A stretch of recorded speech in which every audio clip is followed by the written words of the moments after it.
The thing I got more into Whoa. than anything else. Oh, hi, Amber. Hi. You said incoming, and I still wasn't prepared. Oh, I'm sorry. No, you're fine. You're fine. All right. Let's pivot over on my screen to the gaming screen so you can see our beautiful mugs, our beautiful snoots. Wait. Oh. The. Oh no. Whoops. That's not. Pet air. Someone redeemed had pets, and I don't. Oof. I don't usually move that over to the PNG, so it was just petting the empty air between us. It's petting the game. The game isn't even visible yet. Shit. It's petting the idea of Echo. It's petting the idea of Echo. You shouldn't do that. Petting our media analysis of Echo, which is objectively correct and better than what the writers intended. You're literally so right. Mm-hmm, Oh. Mm-hmm, mm-hmm. Hmm. I didn't mute the screen share, but there's still no audio. Am I sharing audio on mine? Because I might not be. I am not. Oh. Should I should send the audio, yeah? Yeah, because otherwise I don't have audio. There you go. The button has been clicked. I'm not like running the game locally. Right. I forgot. Be prepared for Monday. Why are you gonna bald me on Monday? What if I stream with this model on Monday too? What'll you do then? Furry world forever. Yeah, I'm gonna replay Karlsruhe in on Monday. I was telling Wadey in the pre-stream. I don't remember anything about owning Beyblades. But I do know that I did have some because I had a remnant plastic arena that I never got rid of for like a couple years. Oh, check this out. Oh yeah, baby! It's gripping and ripping time.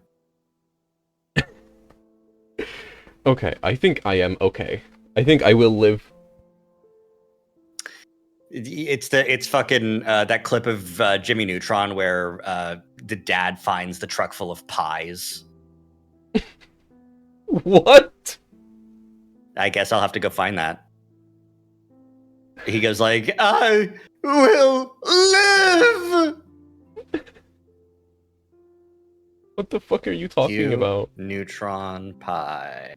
Truck. So true. Yep, there we go. Copy link, send you link, and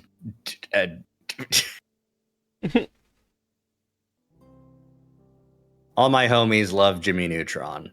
Sure. That's basically what my model is. Yeah, no, don't. Yeah, that's you. I just want you to know. It is, in fact, you. Yeah. Oh no, this is so sad.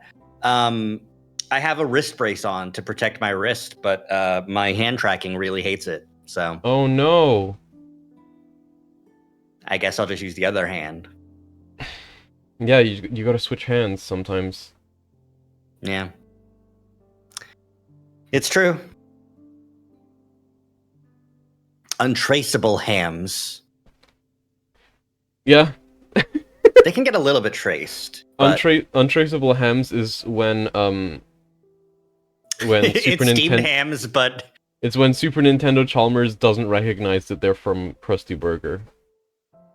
Untraceable hams is an edit of steamed hams where Chalmers just doesn't show up. He could not get there because of Skinner's directions. Exactly. Oh, Super Nintendo Chalmers? Here. Okay. We're doing side stories today. It's side story day. Let's. Do I go into the lake and pick the side stories You from go the into the chapter lake. select? Go into the lake. Go into the All right. lake. Sploosh. I love the CGs. It's No, the window that's the window. chapter select. Yippee! And all the way at the bottom, there's the chunt, and there's 7 side stories that we can check out. Metaphor re Fantasia. What are you doing here? Some of these have different like narrators. I think some of these are like POV switch. Fascinating. So will you be narrating, or would you like me to still narrate? Because if we realize that the narrator is a different character, then I will switch to the character voice to take over narration. I forget which ones of these are from what perspective. That's fair. I did want to say the only other I was less of a oh my god, I won't be able to say this word. I was less of a Beyblade kid and more of a Bakugan kid. They are cooler. They're like if Marbles was Transformers. Yeah, and that's sick as fuck. That's sick as fuck. There was a card game. Who cares about the card game? You roll the ball and then it pops open. Yeah.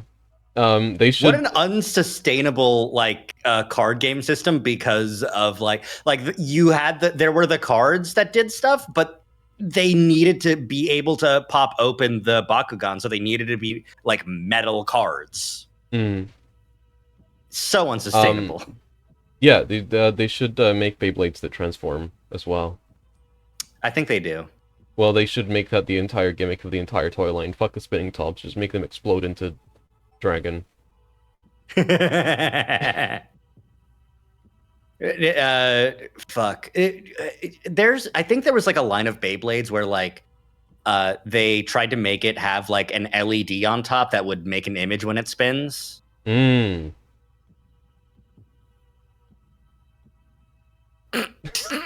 Wow. I don't. Okay. Yeah, I hate everything that you love, and I love everything that you hate. You're right. You're correct. You know what they say, opposites attract. All right. Ready to hop in? Yeah, pick whichever one you feel like checking out first. All right. I call Chase on his smell phone.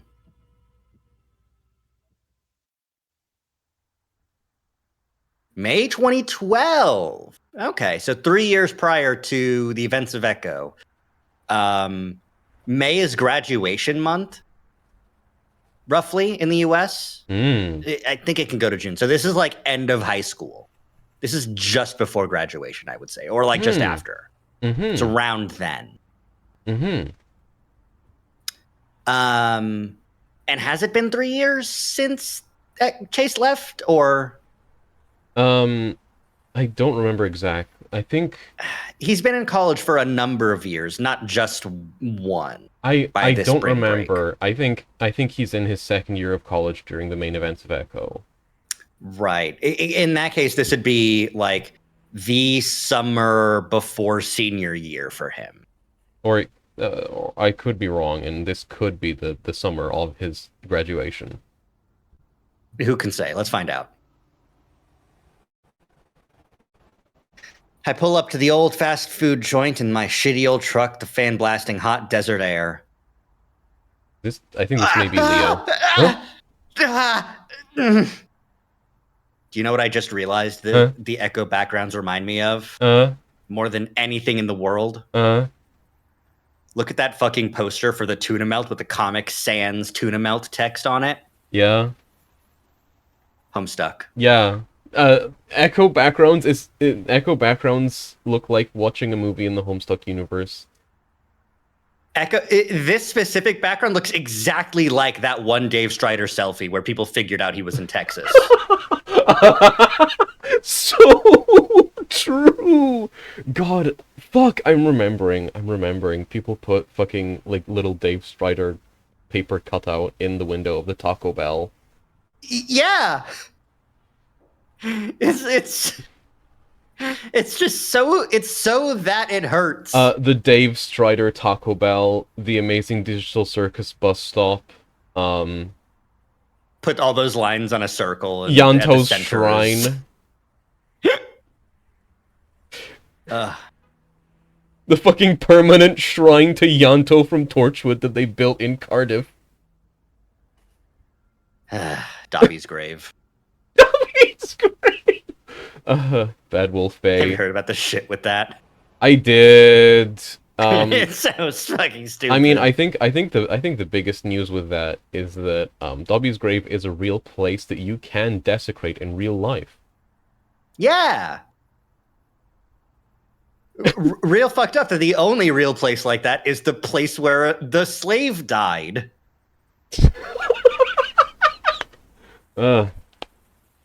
Fucking J.K. Rowling, piece of shit. It's because that's where they filmed the movie, I think. It's the same with like other similar like notable locations. All right. Anyway. The Shire in New Zealand. Yeah, the Amazing Digital Circus bus stop. CNA abandoned building. Oh my god! Has anyone you can probably find that, right? Has anyone tracked down the? You can probably. It's got to just be some abandoned factory. You can or something. probably track down. It's not gonna be. You can probably track down some of the buildings from Abigail's vlogs. Yeah. But I don't think... Rainbolt, we need your help. I don't know if any of them are confirmed to be the CNA offices. I don't know. Probably not, no. I don't know if we... I don't remember if we ever got an external shot of the... Anyway, this is... this is a world record for, like, earliest tangent. Yeah. Look, it's just what happens when I play a game. The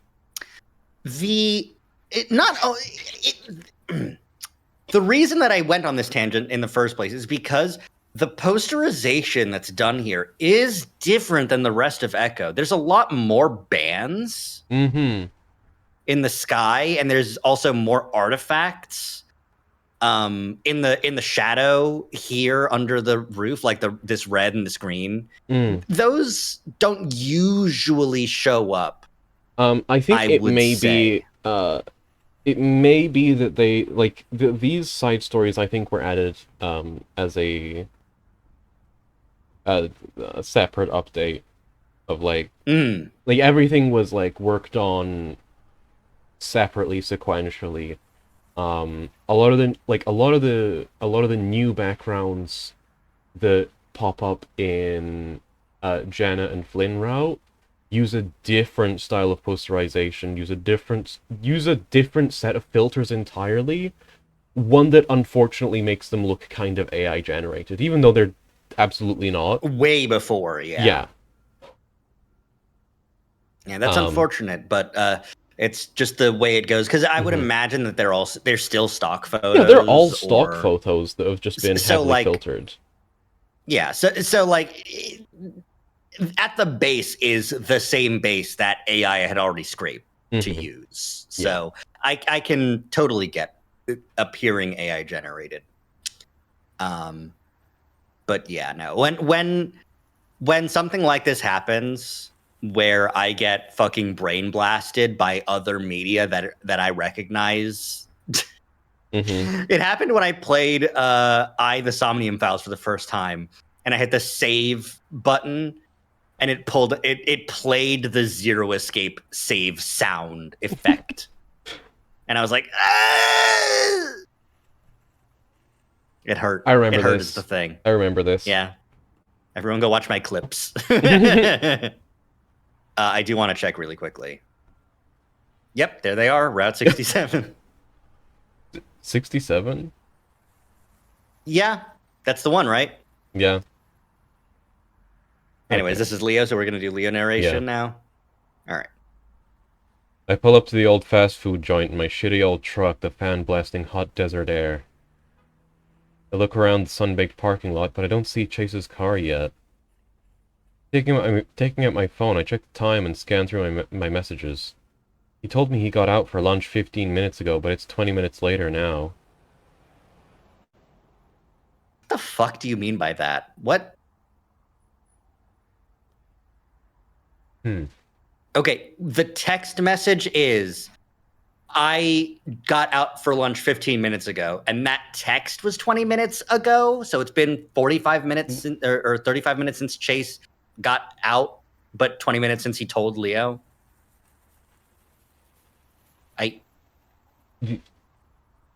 Yes? This is worded very strangely. It's very bizarre wording, yeah. I guess it doesn't really matter, but... There's a little pang of worry, mostly because I know how shitty a driver Chase is, but he's usually late, so I quash that. Did my baby darling Chase get mutilated in a car accident? Do I need to nurse him back to health? Do I need to tend to his wounds? And No. He just sucks. I forget sometimes. I forget that he just sucks at... I give my pits a quick check. Jesus Christ. Yeah. Oh my Yeah. god, that fucking reminds me. Uh-huh. Fucking reminds me. So Keith Ballard's a furry that I love who does cool video essays. He did a video essay about Beastars. He did a video essay about Ad Astra. He also has been running a Let's Play channel for fucking like 15 years. And he plays a lot of furry visual novels. Awesome. He especially like does a like let's try of several furry visual novels where he just like he does like the first episode of the Let's Play and not much else just to check it out. That's so super fair. He's been so he's noticed a pattern in which videos perform well among those visual novels, and it's always the videos where the thumbnail art is one of the characters raising an arm. Ah, I see. And he keeps doing the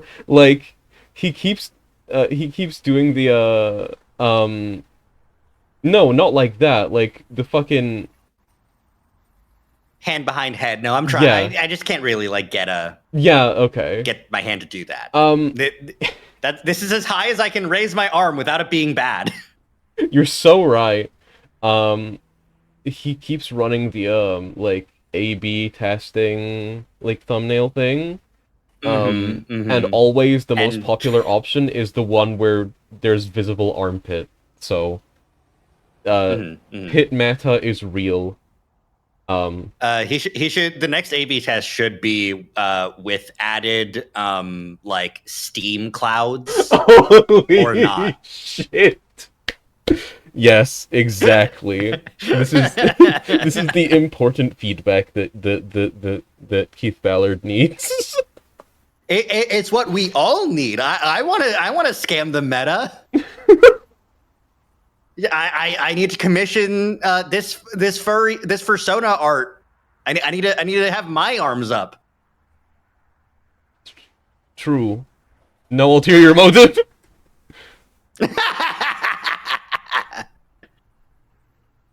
Yeah. Anyways, why haven't you? Fuck off, Rari! I'll never upload armpit smell. And my hand tracking got a little bit fucked one time, and Rari clipped it, and I'm mad about it. Sparrow! It was a human model.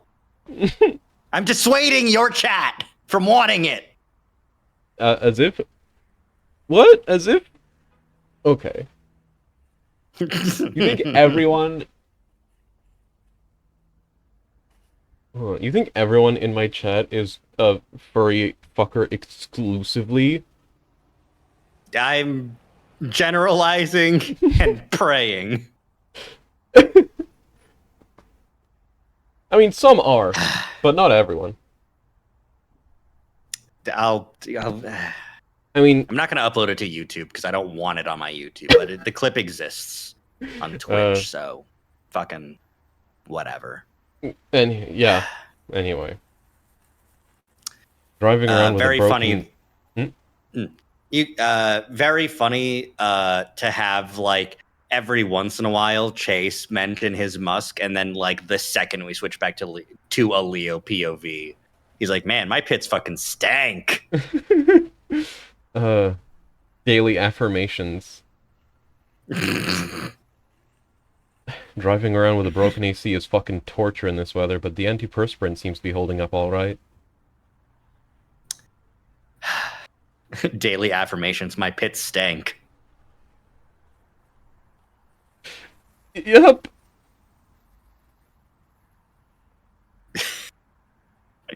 My BO is pleasing to prey animals.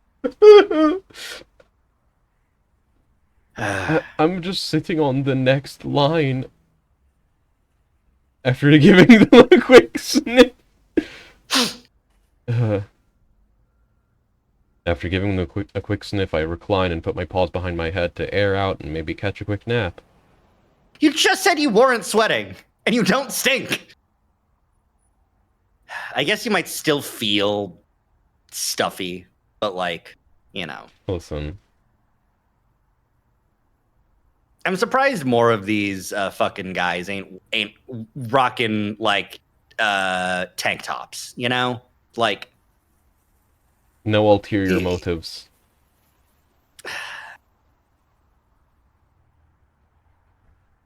Genuinely, it just feels like a good clothing option. If it's a fucking 100 degrees in the middle of fucking nowhere, and who gives a shit? No ulterior motives.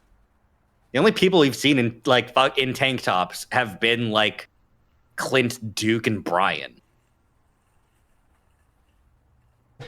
Right? Yeah, that's how you know they're the...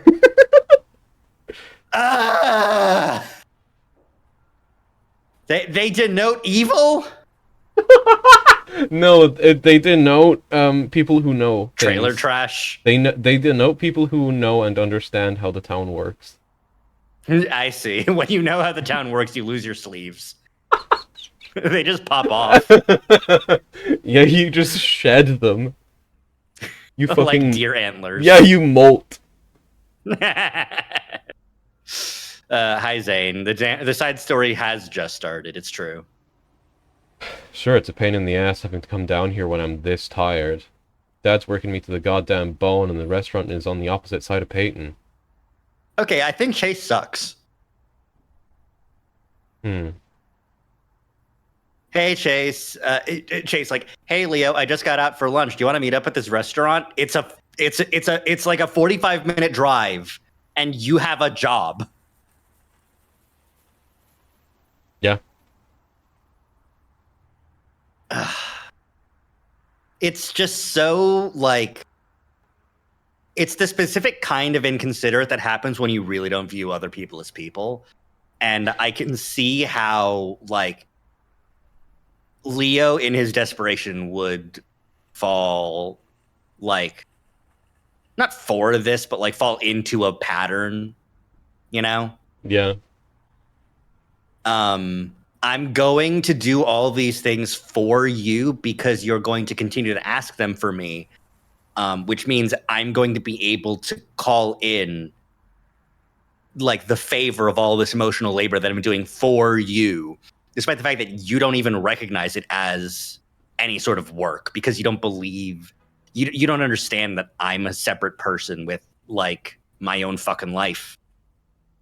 Yeah. Yeah. Leo, what do you see in him? An otter. That's it. That's all. An otter I know. Yeah. Decently thin. Mm-hmm. That's what he sees. Knows that he... knows that he's gay. That's, like, it. Yeah. Right? Like, because we just found out through Route 65 that if he didn't know that, he'd just, like, He'd be settle. in the van. Yeah. He'd settle for being a criminal. Yeah. Anyways. But seeing Chase makes it worth it. No, it doesn't. It never is worth it. I'm playing this game. Seeing Chase isn't worth it. It isn't often that we get to have lunch together. The lunch hour being as short as it is only gives us about 20 minutes to really talk. Hello, hi Doritos. Hi, Robo. Hello. Ah, hi Robo. I'm Zach. I'm starting to doze off when I hear a knock on my window. I give it a little start and open my eyes, squinting against the desert sun reflecting off a car bumper in front of me. There he is. Beardless, but also not a chuntling. Mm-hmm. Looking to my left, Chase's adorable otter face greets me through the window, grinning. What do you see in him? What do you see in him? He's just a guy. He's just some guy. He's a fucking loser. He sucks. Okay. Before the beard, when he's still just like, I would like to figure out who I am, and I wanted to do history, but I guess I'm gonna be a journalist. It's kind of cute. He's kind of cute with it a little bit. If he didn't suck as a person, in addition to having that, like, you know, yeah, uncertainty and twink body, it's kind of moe. Yeah, this too is Gap Moe. Yeah, the gap is he sucks.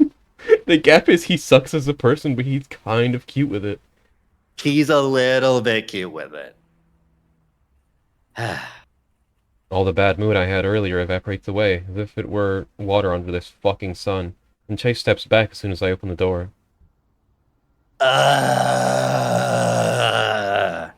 You're infatuated.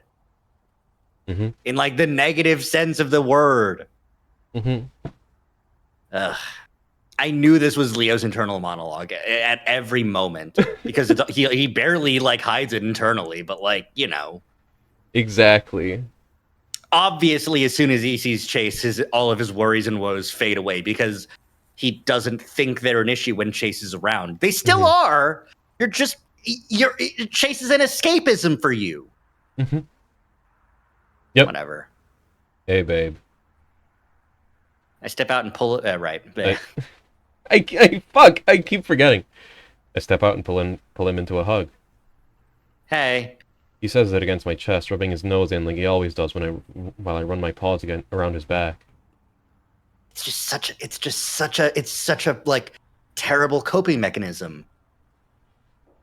Dude, his face looks so punchable. I wouldn't say his face looks punchable. I'd say his face looks punched already.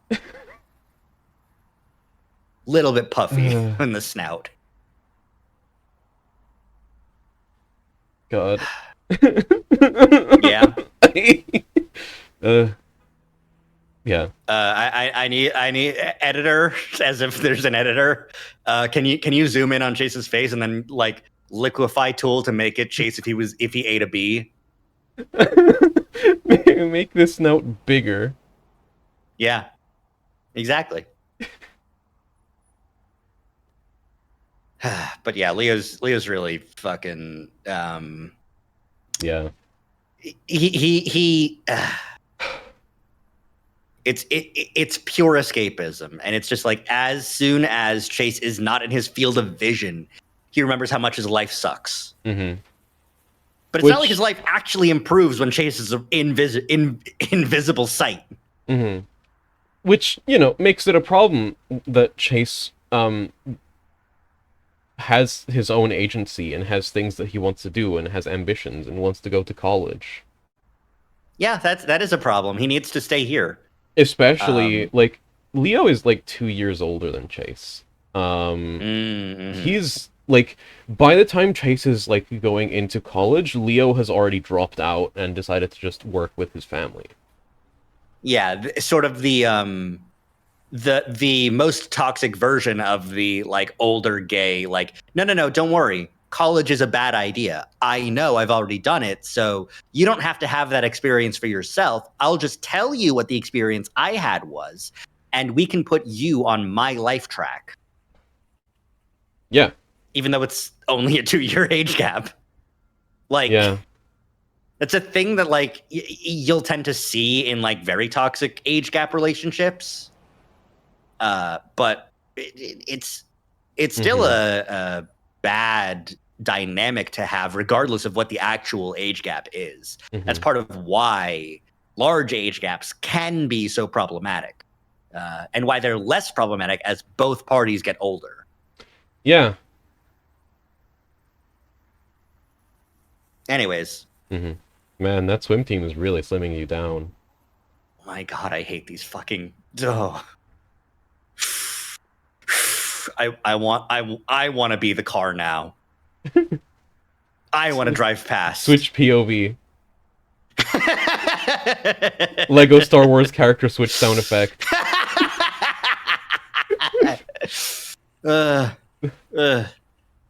Yeah, I bet Chase's next line is going to be, and working in the garage is really bulking you up. I pinch his sides appreciatively.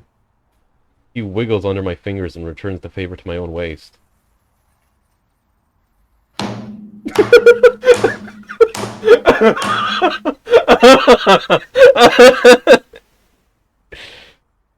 I could write Echo. You are. Yeah! Apparently! Okay. Zach. Yeah. Do you have an AO3 account? No. Make an AO3 account. Write Echo. Fuck. The issue is I don't know enough about the supernatural elements of Echo to implement them properly into a story. Like, that's I can write the dynamics of the characters perfectly. I understand them. No! In my heart of hearts. Make it Omegaverse? No, Sparrow! No!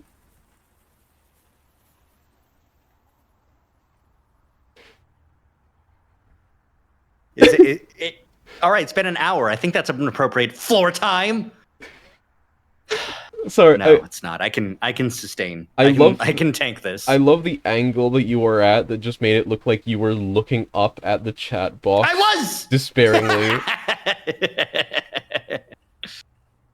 The only Omega in Echo. I sure hope no one finds out I'm the only Omega in Echo. Fuck. That's why everyone wants to fuck him, including Brian. Fuck. Yeah, okay.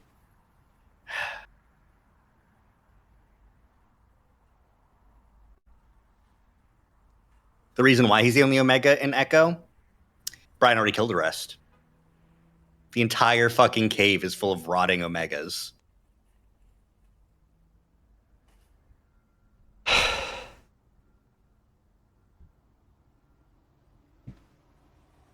What the fuck do you want me to say now? Like... I would like us to move on. Good. And you're getting squishy. Sad to think that there would have been 2 Omegas if Sydney wasn't got. What? No, Sydney. No. Not Sydney. Not Sid. Not Sydney. Sydney was 12. He never got to grow up. Yeah. B, personality-wise, he probably would have been an alpha. Eventually, maybe. I don't know. I don't know how the dynamics work.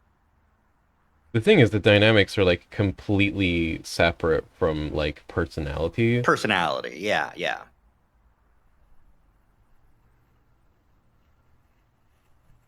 Like, listen. The Omega who acts alpha is a tantalizing character trait. Don't assign it to fucking Sydney. Yeah, no. We're moving on. He died at 12! We're moving on! Did you read Chase's line, or did you just I did. slamming? I did after. I did. And you're getting squishy. Hey. I pretend to be offended. Kill me. Shoot me in the head. Cheese me. Cheese me! Okay. Thank you. I pretend to be offended, giving him a mock growl, letting it vibrate from my chest into his nose. Oh, so you know you're doing it. Mm-hmm. These mock growls, Leo. At what point did they become real when Chase starts doing things you don't like? You really have to... God, Leo talking to Chase and being like, oh, right, we should have a safe word is so out of character. Mm-hmm. Because Leo, in his mind, is like, I know what is the limit. Mm-hmm. Mm-hmm. Mm-hmm. They would never have the discussion about, like, hey, if anything gets too real, we should stop and talk about it. Mm-hmm. No, that's absolutely not the way Leo does them. Leo can't even handle, like, therapy. Because that's gay liberal shit. Yeah. Safe words are gay liberal shit. Exactly. Safe words are woke. And this is pre-woke 1.0. God, can you fucking... When was gay marriage legalized? It was 2012, right? It was... In the US? Gay marriage US. 15. Same-sex marriage. 2015. Yeah, when was Obergefell?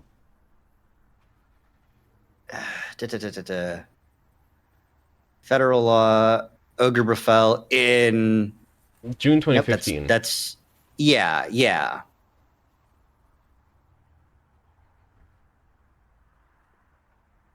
there it is. Yeah. I'm scrolling through the Wikipedia page and like I went to the most recent stuff, but that's talking about the modern justices saying how Obergefell it might not have enough precedent because they're fucking stupid. Mm. But yeah, 2015. So this is post some states having it, but it's not nationwide yet, and Utah absolutely fucking not. Yeah. So this is way prior to Woke 1.0. Yeah. Woke 1 was in 2015, and it was happening around, but it would make sense that these fuckers would be too isolated from it or too much of shitheads to actually integrate it into like thinking that's what a good person should do. Yep. You know? Yep. Anyways. Wouldn't be that way if you didn't keep picking fat factories like this. Jesus.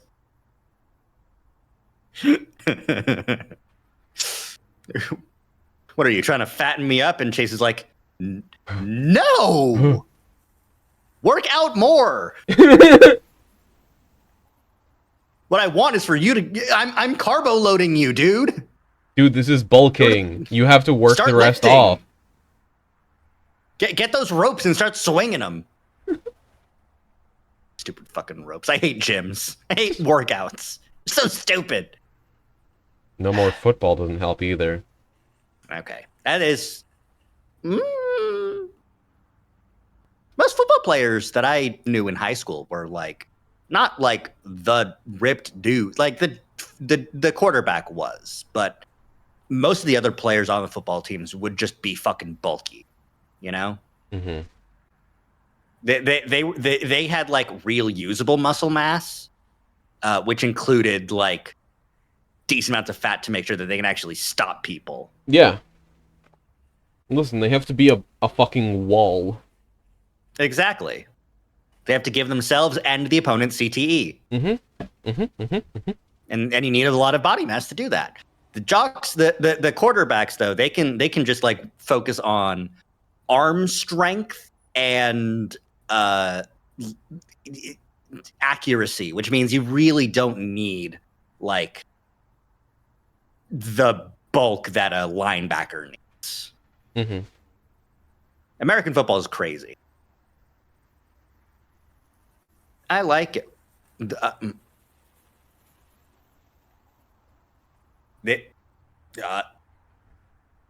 gobsmacked. I don't. All right. This is so strange. I have only ever heard Chase talk about how great it is when he can feel a muscle. It's like the only time he's gotten hard. Yeah. Him liking Leo getting a little pudgier doesn't compute. This must be a Chun-Li. This must be an alternate vessel. No, I think it's just like, yeah, either we just didn't hear about it, his tastes are different, or he's just being polite because, it's his fucking boyfriend. Yep. I'm actually really proud of him right now. He used to be so worried about people seeing us like this, but now he's hugging me like no one's around. I just have to go a bit further and give him a quick lick on one of those stubby, cute ears, and he gives a little shiver and laughs. Jesus Christ. I know they're animals, but, like, could you fucking imagine meeting your partner in the fucking Can you fucking imagine passing by a couple doing, like, PDA, and it's this is beyond PDA, fucking licking the ear? No, yeah, like, man! Walking past a couple, like, doing PDA, except instead of, like, a fucking making out, he's just fucking tonguing his ear.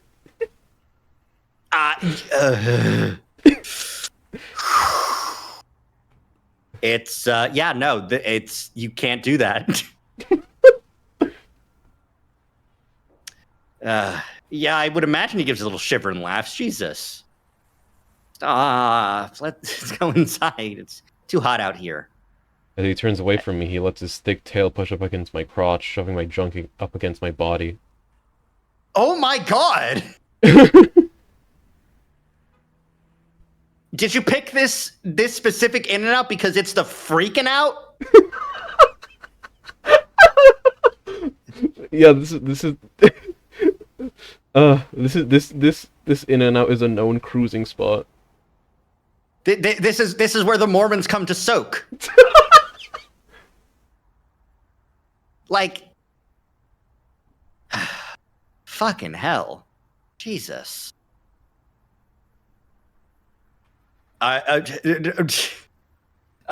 True off my chest, I saw a couple in the parking lot of a fast food joint, and one licked the other's ear, and then the other put his hand on his dick. Yeah. Within, like, 30 seconds of seeing each other. Mm-hmm. The next line is even funnier. It actually hurts more than it feels good. He really doesn't get how strong that thing is, but it gets me going anyway. Of course it does, you fucking... CBT. Canine ball torture. Yep.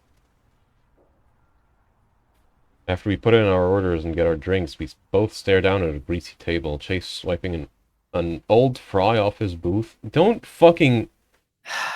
Hey, Chase, don't... Pick a different booth.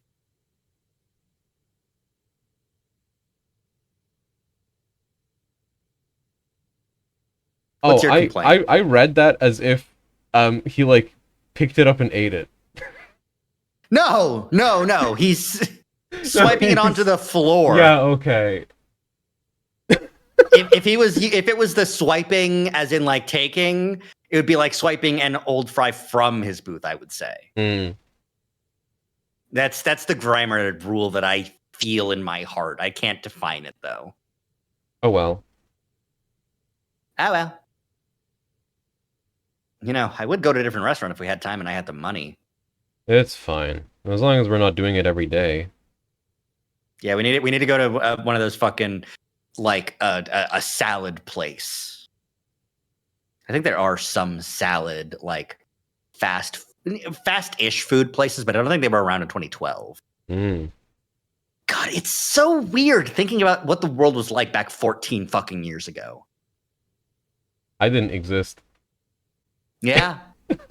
I was not conscious. By this point in time, I did know most of things. Ooh, that's close. May 2012 is really close to when I started reading Homestuck. Oh my god. Right? Mm. Going through the fucking archive to see what pages were posted in the month of May, Fuck. or if it was during a pause. Hold on. What was Furry Echo Hussy doing at this point in time? May 2012 was before I started watching My Little Pony. It's that early. May 2012? Yeah. What would I have been? I think May 2012, I would have still been... May 2012, I would have still been on the Pokehumans shit. Yeah! May 2012... You thought Grova was the sickest shit and you didn't know anything! Yeah! Dude, his name is Reggie. That's true. His name is Reggie. May 2012, I would have still been on Pokehumans. I would have been fucking reading furry webcomics. May 2012, I would have already known about Two Kinds and been reading that shit. Shout out Two Kinds. They would have still been on that boat.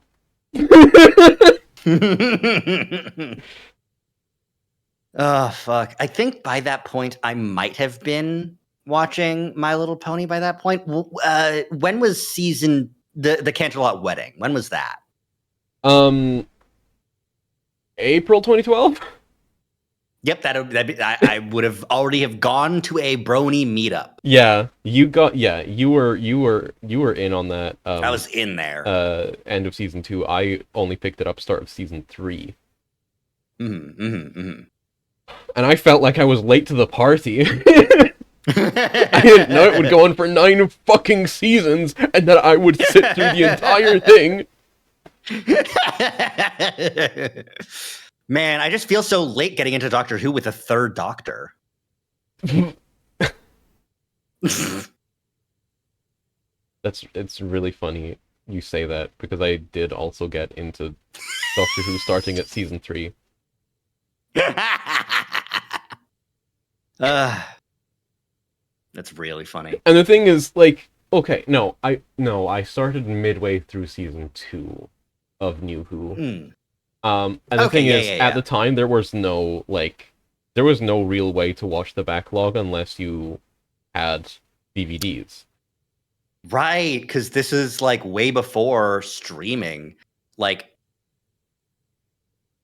even the My Little Pony stuff, like, the best way to watch episodes was from illegal uploads 30 minutes after the episode aired on YouTube. On YouTube. Which would have been taken down eventually, so the backlog was really hard to find. No, it was really easy to find. They kept on re-uploading those. And yeah, at the time, it was so easy to find. People just kept on re-uploading those. And even if you couldn't find them on YouTube, Dailymotion was still very usable at that time. It's no longer usable now. Yeah. Fuck. Chase gave Leo the wrong time so that he could watch a fucking My Little Pony episode on Dailymotion. Brony Chase. No.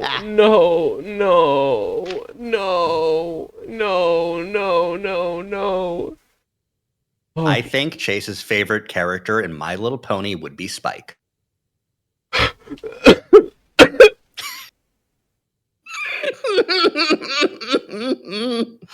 Holy fucking shit. Yeah. Yeah. I'm glad this is causing you as much pain as I hoped it would. Oh god. I'm gonna throw up.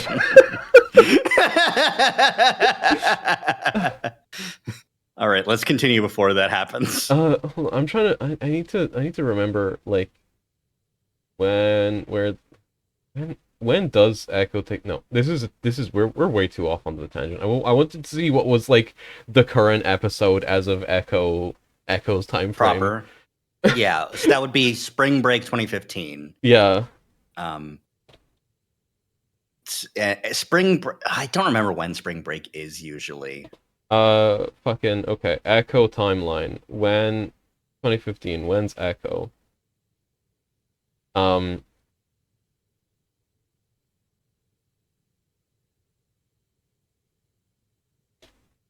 Spring Break is usually around.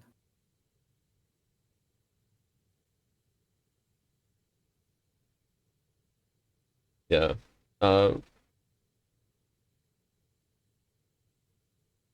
March 2015. March-ish? Yeah. Oh, it would have still been in the year-long hiatus between seasons 4 and 5. Boy, so what was the finale for season 4? I don't remember. Tirac, the... right, the DBZ battle. Yeah, the fucking DBZ battle. The library dies. Chase doesn't even know who Starlight Glimmer is yet. I think Starlight Glimmer would break Chase.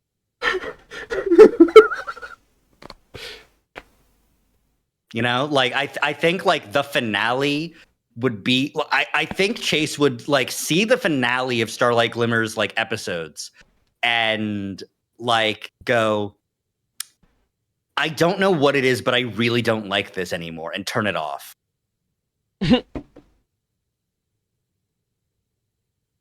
Yeah. All right. Back to 2012. I stretch back, purposely puffing my chest out so my already tight shirt hugs my body even tighter. Why are you like this? Why are you like this? You're already dating. You don't need to show off. Every line a tangent. Every line a tangent. Every line of condemnment of Leo fucking... what's his last name again? I don't remember. Leo Alvarez. I don't think we've gotten that in the text. I could be wrong. But it sounds novel. I know every character by the full fucking government name. The fucking government? No! Oh, boy.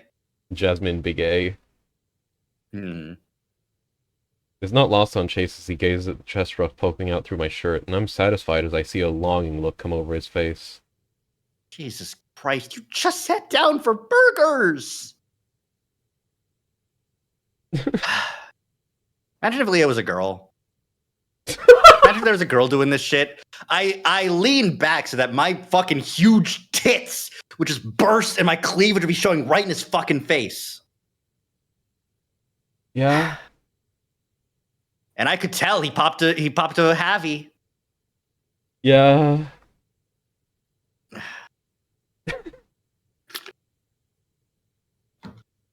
Fucking useless, horny teenagers.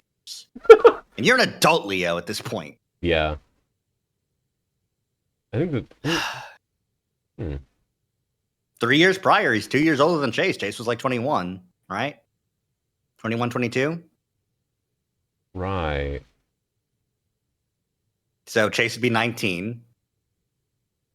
Leo would be 21. Ish. Around then. Yeah. But at that point, you're getting into the like fucking Twitter levels of like, ew, that's a bad age gap, you know? Like, yeah, overly policing that sort of shit. No, I like it's fine. Who cares? It's just that they're stupid, horny, like barely 20 somethings. Yeah. Like,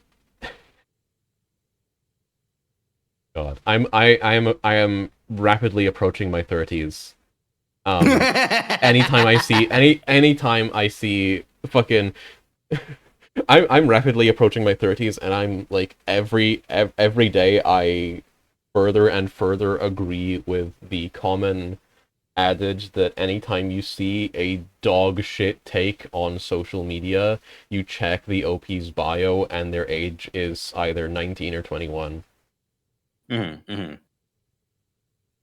There's like the extension of that, and the extension of that goes all the way back to 14. From 14 to 21, you can't be trusted with your opinion. Yeah. Fucking... You're 21 years old and you're coming into the furry fandom talking about like, oh, we can't be doing kinks in public. Bitch! The first person to ever coin the term fursona is a macrophile. They were drawing fucking giants. Eat shit. Get out of here. Oh, fucking 7. Get the fuck out of here. I have a friend, an acquaintance, really, sort of a friend-in-law, you know, and we follow each other. We're mutuals, you know. Then they like one of my posts from their real blog. And it's awesome. So true. Many such cases. There are many such real blogs. They're out there, and you'll never know. And you'll never know. You'll never know. But I appreciate, even though not everything is up there for me, I still salute the work that you do. Anyway, there's macro 4 and stuff, which is why I was reminded. So awesome. That's why I'm saying, like,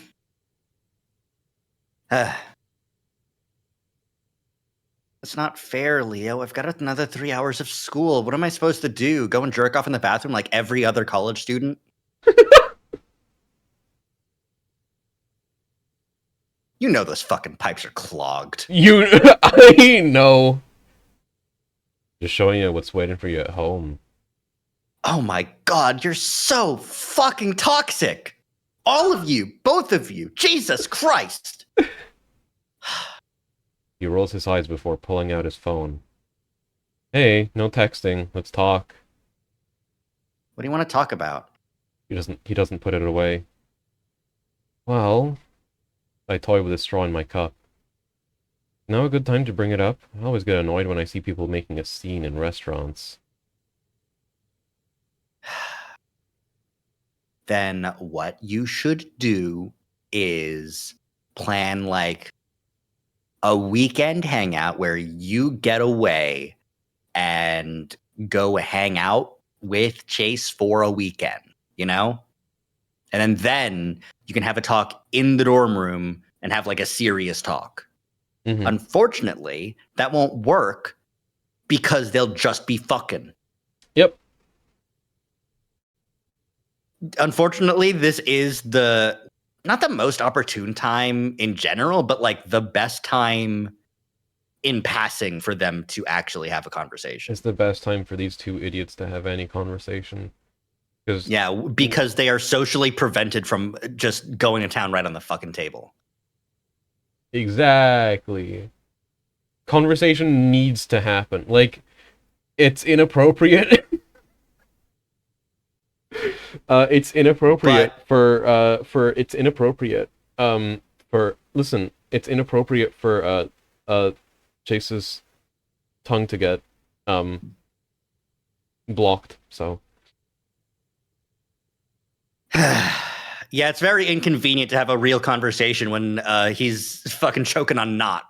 Exactly. Listen, this is having a conversation in a public, crowded place is the only place that they can have a conversation where Chase is able to speak and not. Not. No, I've seen enough comics. There would just be a speech bubble no matter what is in his mouth. Yeah, somehow, some fucking how. That's the power of outer space, man. I don't know what to tell you. So true, bestie. Fucking ventriloquism. He has his other hand. He has his hand up, and it's doing the talking for him. Yeah. As if it's the perfect place to tell someone it's over, or that they're gay. Because you've seen that in Echo from other people. But Chase seems to be in a good mood. It's probably as good a time as any. I hate this because this is a perfect example of the as much as I disagree with Leo on like everything, I get the base of the emotions that he's feeling, you know?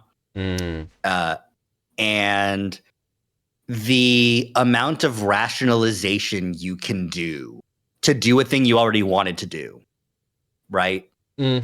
There's no world in which Leo goes, should I bring it up now? And he goes, no, you know? Because he doesn't do things that way. Even if he has like a million arguments against it, he would end the argument with, but one thing, so it's probably as good a time as any. You'll be as stupid as you need to be to do what you want to do and get the outcome you want, which is Chase coming back, right? Yeah. Yeah. All right. Have you decided on what you're gonna do after school? Chase finally puts his phone down on the table and closes his eyes, sighing, and that makes me nervous. Oh, how nervous does it make you? Does it make you want to pull out a gun?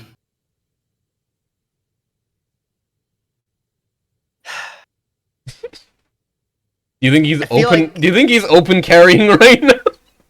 No. I think he's concealed carrying at all times. No. Chase seemed surprised that Leo had a gun, so I think he only got it in the interim between. Especially Chase because of all the bullshit that was happening. Yeah. You know? But like it's one of those things where it feels like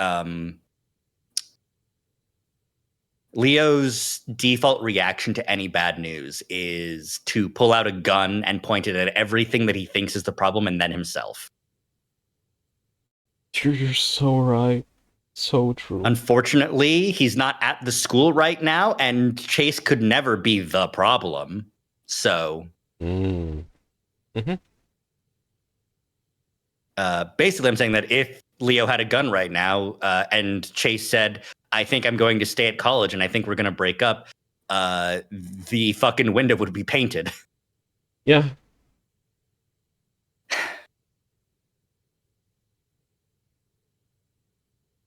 Don't worry about it right now, Leo. I've still got a few months to decide. Okay, so I think he is still in high school then? No. Maybe? A few months. Yeah, because they went to high school in Peyton, so that's why he's still in Peyton and not at the college, which has a different name and is in a different town, not just Pueblo. Peyton. Pueblo, yeah. Because if he was at Peyton still, like Leo would be visiting him all the time, and it wouldn't be an issue. Like it would still be annoying, but it's the distance to Pueblo that is the issue. So. Yeah, I think this is pre-college. Yeah. And this makes sense too because college admissions in the US, what you do is you basically start when senior year starts. So he's got the summer to chill and think. But by the actual fall, he needs to start applying to schools. Yeah. Which is why he says he still has a few months, but it's still like over a year from him actually graduating high school. Fuck, how can he not worry when all that's gonna do is make me worry? And the way he says it, sounds like he's already made a decision. I open my muzzle again, but he stands up, straightening his tight shirt as he does. You'll let him get away with anything because you want to fuck him, unless it's leave. Yep. Going to the bathroom. I'll be right back. I grunt, and he heads off towards the back of the restaurant while I slump in my seat. The idea of Chase leaving is fucking terrifying. We've been this way for the past 2.5 years, and the way he's treating this decision like it's just a fucking annoyance makes me all the more frustrated. keep thinking Pueblo is real city, Pueblo, Colorado, but I don't know that that's the intent. Definitely not. No. All of these locations in this universe are intended to be in Arizona. Yeah. So imagine a fictional city of Pueblo, Arizona, where there is a state college. And then it's like an hour drive from a Christian university called the Temple something, right? That's where TJ goes. I don't remember. Doesn't matter. It's just TJ. Who cares about TJ? Poor TJ. Literally, who cares? I feel like I would like to know if the general vibe about TJ in the Echo fandom is kind of just poor TJ, end of thought. The general vibe of TJ in Echo fandom is corrupt him, corrupt him, corrupt him, corrupt him. Oh, okay, all right. Yeah, I can get that. I can get behind that. Yeah, we can make him worse. Can we make him worse in a better way though than what Chase does? Because yes. Oh boy. Yeah. All right. They Excellent. do. I mean, they make him gay. The TJ Hypno is gonna go crazy. So true. I feel like this relationship has only really come into its own over the past year. I really feel like the most recent thing that happened to me was the best thing to happen to me. Mostly because Chase turned 18 and we don't have to worry about the stupid shit anymore. Oh boy, this really was the best side story to do right after Route 65, huh? Ooh. Ooh. Boy. If Leo knew how to use a Tor browser, he'd be in some real deep shit. Yeah.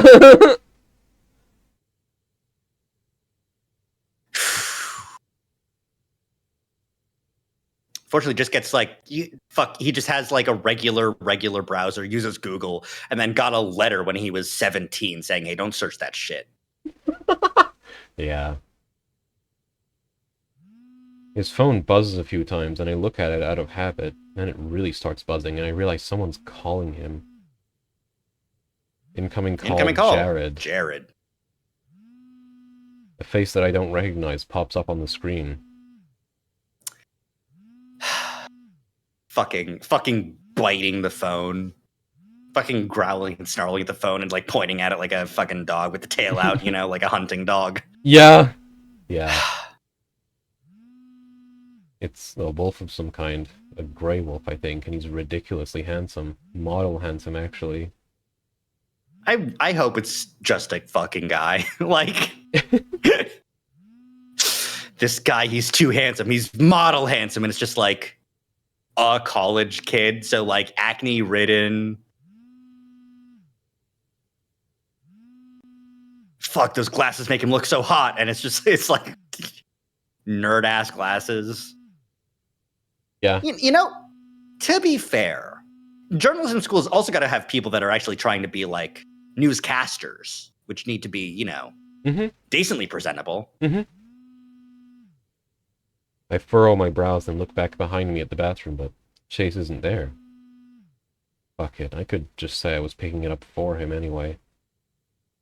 Whoa, boy howdy. Another situation in which you go, I would like to do something because I feel it's right and I'm rationalizing it. That's crazy. Let's continue with that. Let's get to the logical conclusion of that fucking train of thought, Leo. That train of thought ends with a train running over Chase's fucking legs. And you're shooting Kudzu in the goddamn skull. I grab the phone and stab the green pickup symbol before holding it up to my ear. Since Chase has the stubby muzzle thing going for him, his phone doesn't pull out like mine, so I have to try and direct my voice out the side of my mouth. That's really cute. Ergonomics! That's really cute. The fucking, like, Umamusume landlines that are, like, long as fuck. To reach the ears, you're so right. Exactly! God. The ergonomics of Nekomimi and fully anthro muzzled characters are the same, and it's long phones. Mm-hmm. Yeah, no, that's good though. Like imagining like an extension that's like built into an iPhone, or you can plug into the bottom charging port. That's just an extended microphone. Mm-hmm. That's good. I like that. Yeah. Who is this? I cursed silently as I realized that if I wanted the guy to talk, that probably wasn't the best way to do it, and sure enough, I hear a click as he hangs up. I feel my heart beating fast as I pull the phone down from my ear. I stare at the screen for a while and barely realize it goes black. There's no way he'd do this. Would he? I slide my finger on the blank screen for a while, then turn it back on as I navigate to the texts. Chase, you don't have a fucking lock password or swipe pattern? This is too early for biometrics, but like fingerprints, but like still. I remember that on some models of phone, when the screen times out and turns black, that's not the same as the phone locking. Yeah, it didn't lock. So I think if the screen just turned black, he would just be able to press the tap in button time, again and unlock it without needing to know like a code or password. But then again, Leo's phone also didn't seem to have any sort of protection, any sort of code or password. For when Chase wanted to snoop around his tax and realized that he's been lying to all his friends. So what a bad decision, Leo. Yeah. Hi, Monokuma. Thank you for the rocks. Yeah, there's usually a window of a few seconds between screen timeout and the lock. At least there was on older phones. I feel like modern phones, as soon as the screen goes black,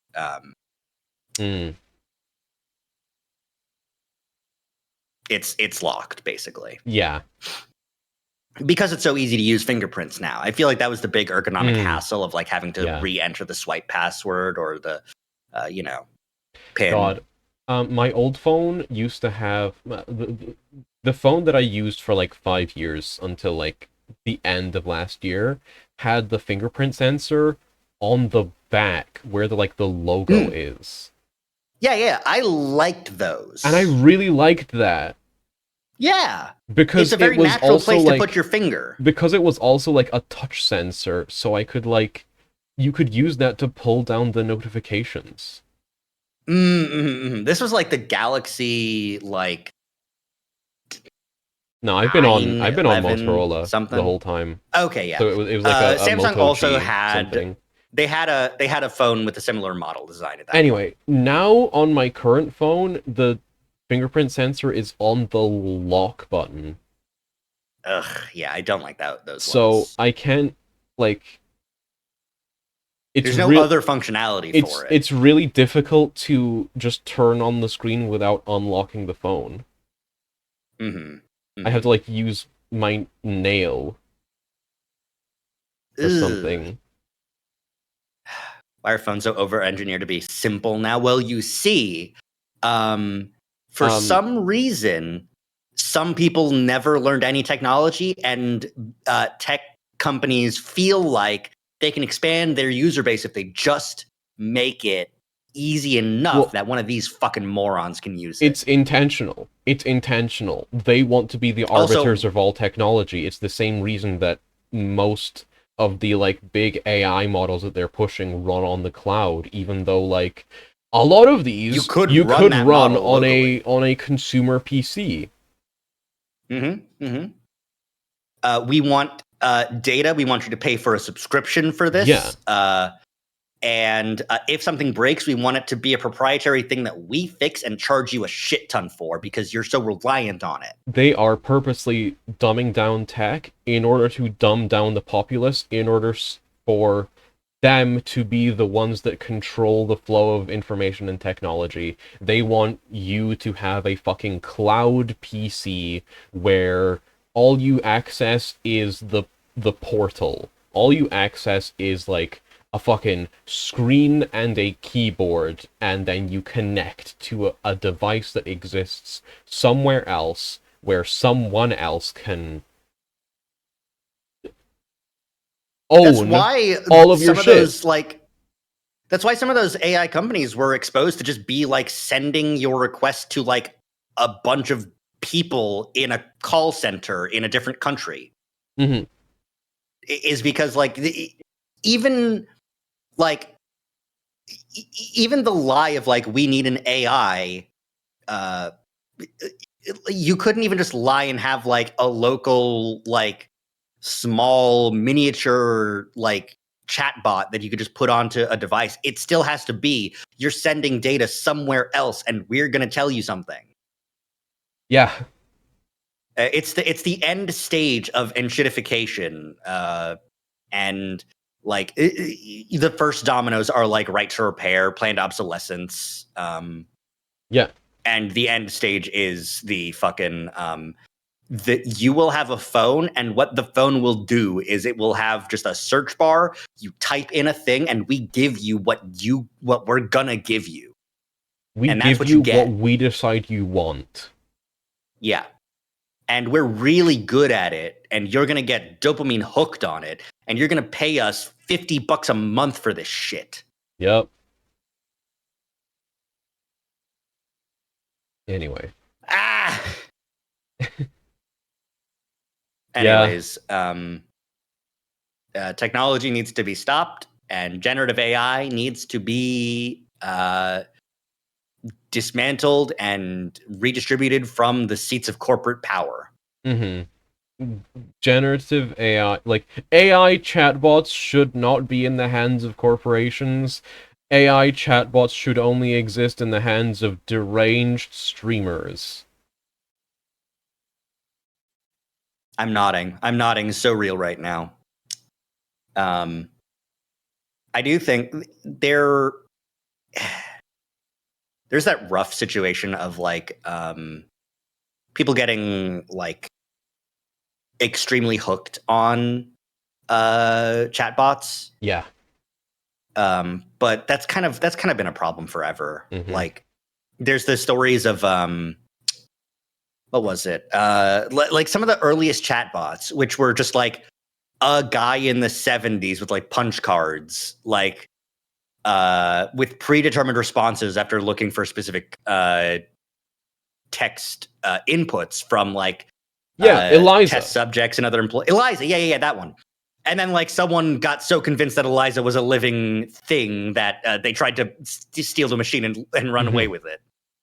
Like yeah, like that's the entire like I mean, you know, the Turing test is the most famous one, but like a more applicable, more like obvious test that a more like immediately applicable test and like philosophical concept that people point to in terms of like quote unquote AI sapience is the Chinese room. I know about that from Zero Escape and Digital Circus. So true. Like,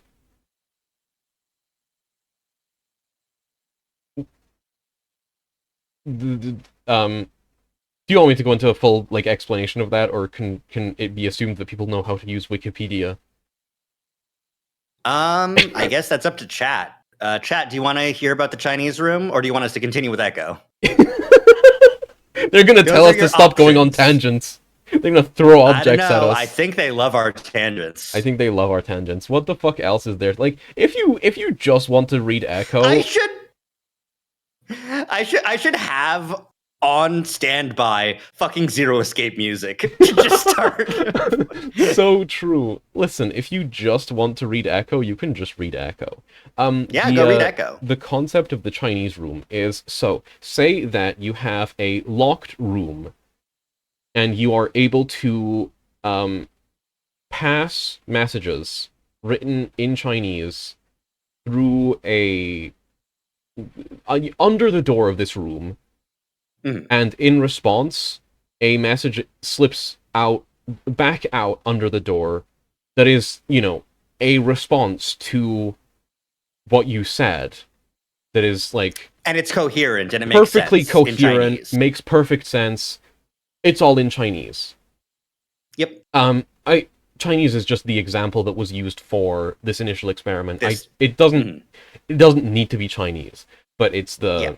the example that was given. It's important that it's like a language that is foreign to you is Yeah. the core thing of it. The Using the just the the information that mm. exists outside of this room, can you determine whether inside the room is a fluent speaker of Chinese who perfectly understands what you are saying and is able to perfectly compose these messages back with intentionality, or is it someone who does not speak Chinese but has a big fucking book of every response that could be slipped under the door and what they should respond back with? Mhm. The example in Zero Escape was they started with the presupposition that the person inside is not fluent. They are an American prisoner, I think they said. They've been locked in the room, and inside the room is just a huge library of Chinese dictionaries and responses. Not a single word of which is written in English. It's just Chinese. Yeah. And they get messages under the thing, and they look through the dictionaries and try and understand, vaguely what's happening, and write a response, and then send it back out. Yeah. And the person outside, not knowing anything about the person inside, would think that they are a fluent Chinese speaker. Yeah. But they're the point of this entire thought exercise is that from outside of this room, without being able to see inside the room, you don't know if whatever is responding to your prompts understands what it is that you're saying and is able to reply back with intentionality, with like knowledge, or if there's some sort of belief behind anything. Yeah. Like if you sent a message in Chinese that says, "Is it okay to kill people?" and the answer you get back is no, it is always morally incorrect to kill people. You don't know if that's what that person actually believes, or if there's even a person that sent that message, or if it's just the answer that was written by someone who wrote a book about morality 4,000 years ago that that the person who doesn't understand just copied from. Exactly. OpenAI wants to make you think that there is a fluent Chinese speaker inside the room that knows exactly what you're saying and wholeheartedly believes and agrees with everything that they're saying back. And is also the most, not only that, but also that the Chinese room has a super intelligent being in there, and that being also has access to all of the world's information and is always correct. Yeah. Which is the issue, like the researcher who was tricked by Eliza wasn't necessarily like a dumb person, and it's even saying tricked is kind of like incorrect. It's just like they got Chinese roomed, I guess. It's just a misconception about the state of consciousness of the responses they were getting. And fucking the issue with modern generative AI is that there are immense fucking resources going into on purpose tricking you into thinking that the Chinese room is real. Either it's an on purpose trick, or they're also getting tricked because it's a really good chatbot. It's a really good language model. So either they believe it or they don't, but all of their future like generational wealth is built on selling you the idea. Like, I mean, I think the core thing about the Chinese room exercise is that I don't think there is a concrete answer. Yeah. It's definitely like a Schrodinger's box situation where like it really, I mean, Also, they do mention this in Zero Escape too, is that you can expand the Chinese room to people because you don't know. Mm-hmm. And that's the philosophical like debate of the self versus the other, you know. Listen, this is what I'm always saying. In order to convince me of the personhood of AI, you first have to convince me of the personhood of people. Yeah. And it's basically impossible ontologically. Like, the only experiences you can ever confirm are your own. And there's no guarantee that your experiences are even quote unquote real because, you know, there's always the possibility you're a Boltzmann brain. It doesn't, in theory. It doesn't fucking matter whether. It doesn't fucking matter what counts as a person. What matters is the way that you treat it. Yeah. Mm-hmm.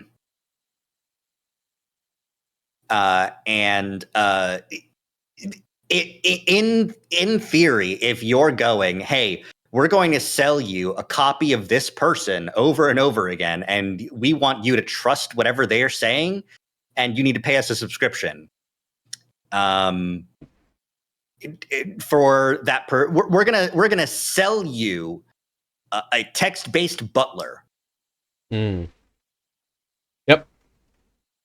I mean, genuinely, like, fucking Jarvis in Marvel is that. He was a butler for Howard Stark that they turned into an AI, and he goes, very good, sir. Yep. Yeah, companies treat their chat box like shit. It's true. Yeah. Yeah. How the fuck did we get here? Planned obsolescence and bullshit phones, and this phone being different than modern phones. Yeah. Anyway. You love our tangents. You love our tangents. Subscribe. Yeah. Subscribe to Andromeda Zach. Subscribe to Umbreon. Buy the Echo phone. $500 gold in big quotation marks.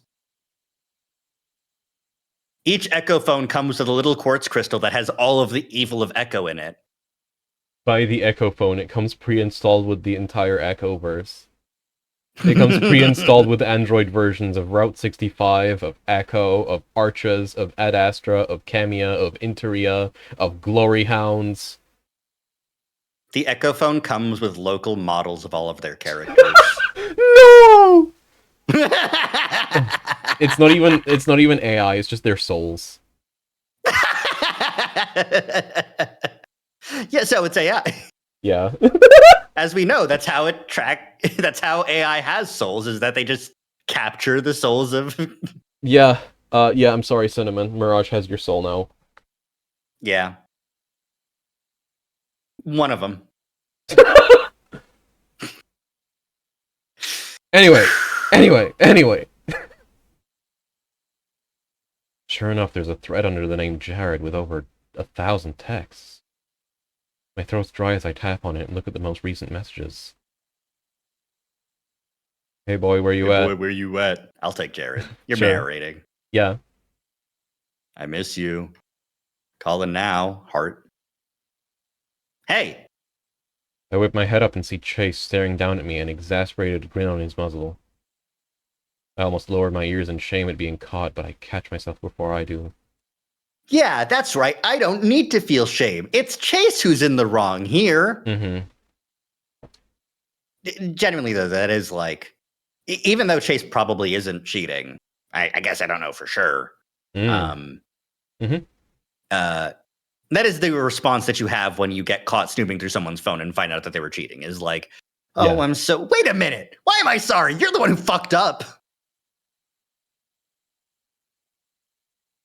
He's the one who has some explaining to do. Who the fuck is this? This little expression change. Huh? Yeah. I shoved the phone in his face, realizing that I've lost my chance at approaching this delicately. Oh, like that was ever a fucking chance, Leo. You don't approach anything delicately. Mm. The most delicate you are you going to go to college after high school? It's okay if you don't decide now, but that's the most he can ever fucking do. Mm-hmm.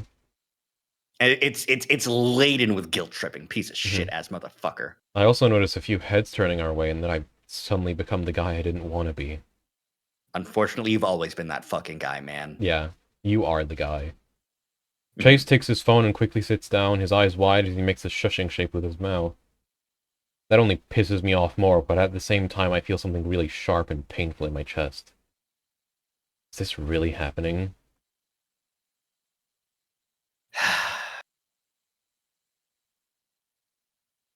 Like, you could, at any point, make better decisions with your life, man. You could not date Chase Hunter. That's one. Yep. You could not be a dick. That's two. Yep. So you are leaving? Running off to fuck some other wolf? Oh my god. Now people are really staring, and Chase winces, and he ducks his head lower to the table. It's a joke, Leo. Calm down. A joke? I don't understand what that means exactly, but I'm starting to. I don't say anything, so Chase keeps going. Jenna, we're just trying to have some fun. What the fuck is wrong with you?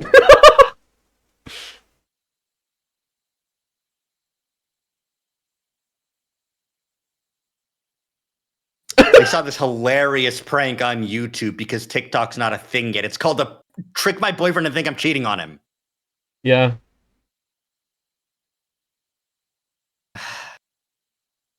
I know that this Chase, at this point in time, doesn't realize that he has put himself in mortal danger. But oh my god, what a dick thing to do. Yep. If this were anyone else, this would be grounds to break up with them. Like, if not Leo's reaction is a little bit over the top, but Chase doing this in the first place is fucked. Yeah. If Leo weren't already fucking all in on the chunt train, he should be like, I deserve better than this, man. You can't, like, what part of this is a funny joke that isn't just playing in my fucking face? You know, like, where's the bit here? It just feels like the bit is making me angry and jealous and upset. And, well, here's the issue. It's exactly the kind of fucking joke this entire friend group has been making for the past 10 years. Yep. Yep. These people are awful for each other. They deserve everything that happens to each other. Yep. Especially Chunt. They deserve each other. They deserve each other / negative. You deserve each other. I was starting to realize this probably wasn't the best time, but... Jenna. That explains it, but the anger and betrayal I'm feeling doesn't go away like it should. Oh, ooh, that like it should is tough. That's rough. Ooh. That's the, oh, right, it was a joke. Wait, I'm still upset. But we do this all the time. Why isn't it going away? No, Esper, you can't fix him. Esper, you cannot fix him. You cannot. I don't care who him is. I think Esper is talking about Leo. I know Esper. I know you. I know you. Yeah, I see. You can't. It's true. Yeah. You also can't fix Chase. You also can't fix me. So, you know. Exactly. I've already been fixed.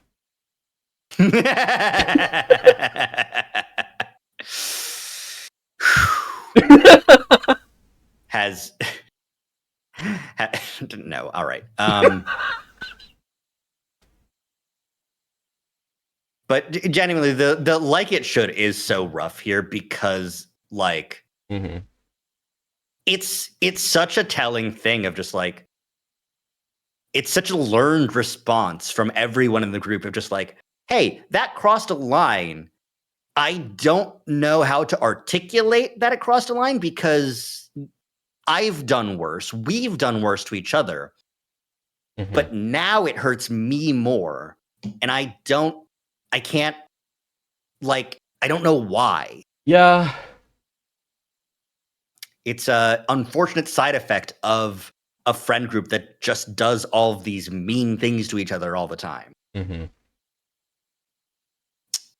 And it's also why no one fucking gives a shit about Flynn, is because like he regularly is like, I'm gonna be a dick, and I'm gonna be an asshole. And when people are an asshole back to me, I'm gonna crash out. Yep. And everyone else is like, but like you're supposed Flynn to play along. Seems like the type. Mm-hmm. Yeah, Flynn seems like the type who learned the socialization of the group of dishing out, but still takes everything really personally and can't take it. And everyone treats him like an asshole for that, but that's just like, that's a perfectly normal response to have when your entire friend group is built around dishing, you know? Yeah. Not having like the only like warning or like thing that happens that I've seen in this entire friend group is when someone goes creature feature, species feature, you know, of like, hey, you're doing a physical fight and it's not fair, you know. That's the closest thing to a safe word I've seen in any of these fucking people's relationships. Exactly. There's no point in time where anyone goes, hey, real talk, not cool. The closest is when Flynn ever like goes too hard on TJ, but like even then, it's like the entire group is like, hey, stop that, because it's just TJ. He's just a little guy. Whatever. Now I'm livid. So you're playing this stupid game of keeping me guessing whether or not you're gonna ditch me next year, and then you pull this shit? I raised my voice for the last part, and there's a noticeable lull in the conversation with all around us. Yeah, because you're yelling in a fucking diner. You're yelling at the fucking In-N-Out. I don't think this is In-N-Out. I haven't been to an In-N-Out, but I think this is more like a Whataburger or I don't know. I've tried Whataburger once. The burger tasted like pickles and nothing else. That sounds awesome. No, it was bad. It sucked. No, this isn't In-N-Out. What's the interior of In-N-Out look like? No, yeah, this is a cleaner diner. It doesn't have this like rustic interior look. This is more like a burger joint, like a Red Robin. I was just going off the jokes you made when we were outside. Yeah, I don't know though. Like the logo from the outside kind of looks like In-N-Out. It's just like a yellow arrow, and In-N-Out has it's like a bent arrow. Whataburger has like orange. It doesn't really look like this either. What a burger you got? What, a burger? It's just a stupid my little PogChamp. I want to PogChamp him into an empty dumpster. Yeah, he can be dumpstered. Yeah, all of them. No, actually Flynn. Flynn is perfect. Yeah. Flynn can do the dumpstering. He deserves it. A few people glance at us and then look away, but I can tell all their ears are pointed in our direction. That's really fucking funny. Yeah. To live in a world of prehensile ears. Yeah. Being able to A, see, and B, feel that everyone's actually still listening to you. Which, like, you know, continues to make Flynn even more of an outsider. Yeah, because he can't. Yeah. It does look a lot like a Red Robin, but I know there are other burger joints that well, no, there's still a lot of I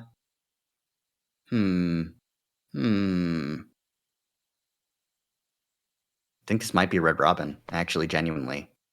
The fucking old mail thingy here. We have to geolocate the Echo Red Robin so that we can put a little paper cutout of the chunt in the window. The back is a chuntling.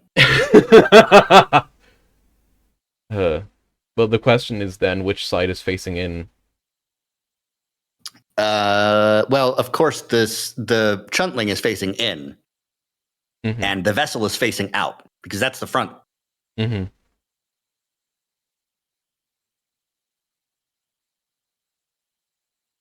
Outside, Leo. He says it like he's talking to a toddler, and then stands up and goes straight for the door. Again, I'm pissed off even more the way he's treating me like a little kid. Maybe don't act like a little fucking bitch then. Yep. I deserve it, I know, but I can't help it. Wow, that's crazy. It's almost like if you thought about your emotions and had a little bit more emotional regulation, your life would be materially better. Yeah. Maybe if you didn't feel every feeling you ever had to the maximum extreme and acted on those at every option. Well, it's a good defense mechanism when you are a young immigrant who doesn't speak a lot of English, getting picked on by bigger kids. You know? Yeah, Leo never took down his defense mechanisms. Yep, including for very intimate relationships with other people. Mm-hmm. I follow him out into the hot air again, trying to ignore the heads turning as I walk by. To be fair, this is a really fucked up thing for Chase to have done. Yeah, especially at a public place. Yeah. Chase.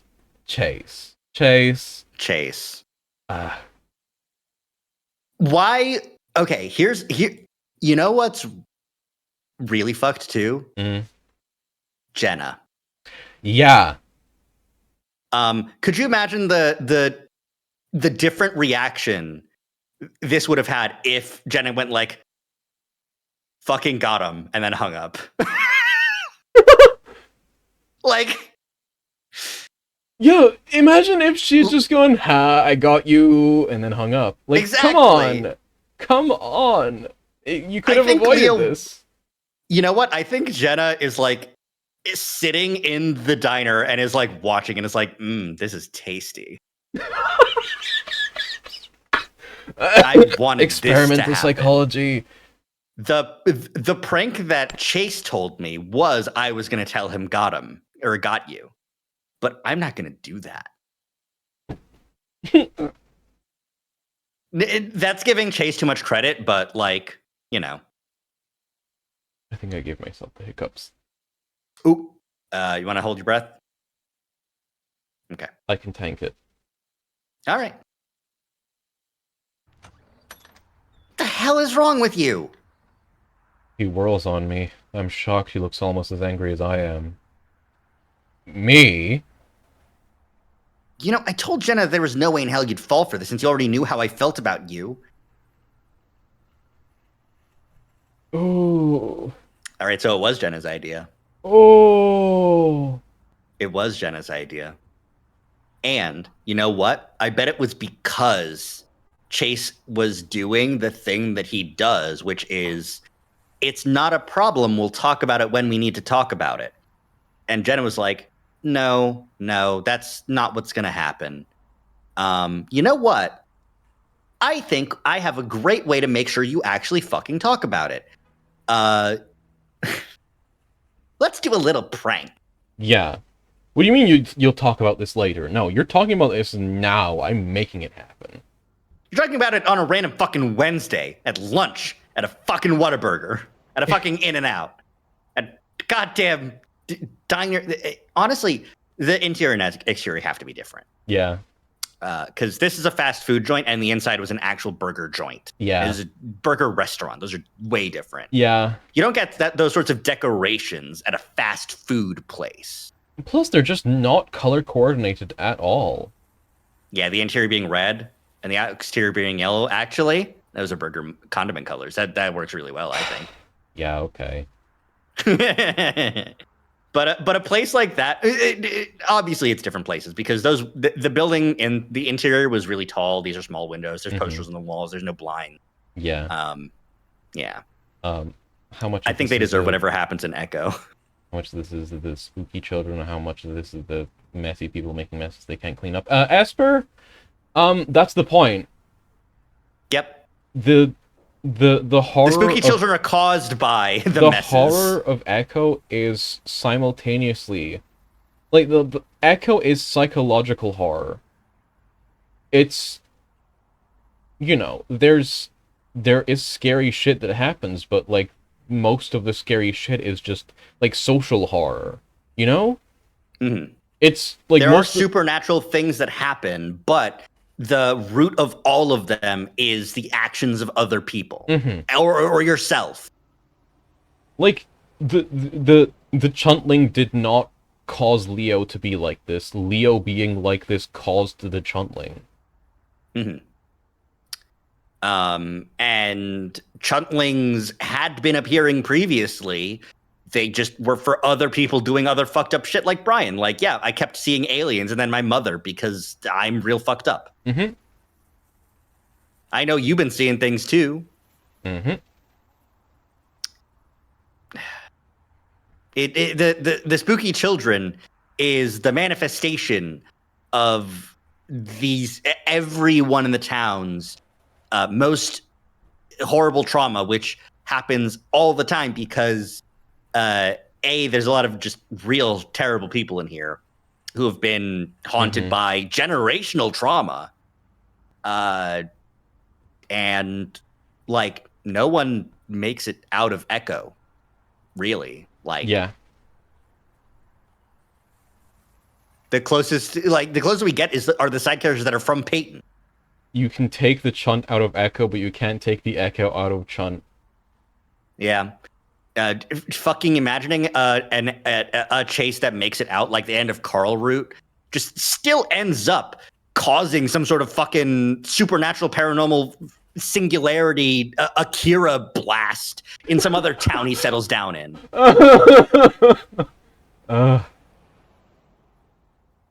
Welcome to New York, built on top of the old New York that Chunt destroyed. Exactly. Fucking Watchmen summoning a whale, but it's just a giant Chuntling in the middle of fucking Broadway. Fuck off. Never. Yeah. I'm the one that should be fucking offended that you think that. That's not fair. You wanted a reaction from me and now you got one. Happy? I fold my arms and glare at him. Oh, you petulant fucking child, both of you. Chase folds his arms too and slumps against the wall looking away from me. He's sad and that fucking hurts. I was looking forward to this all day and he probably was too.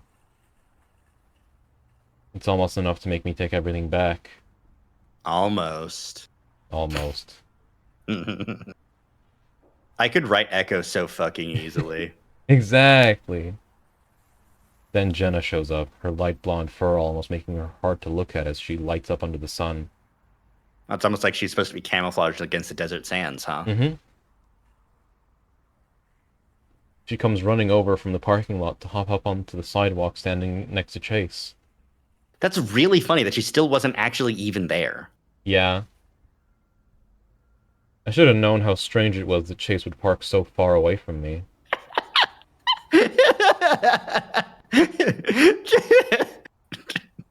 Fucking note on the car door. She has the AC on. She's listening to her favorite music. Her favorite music is Chase and Leo arguing. That is her favorite music.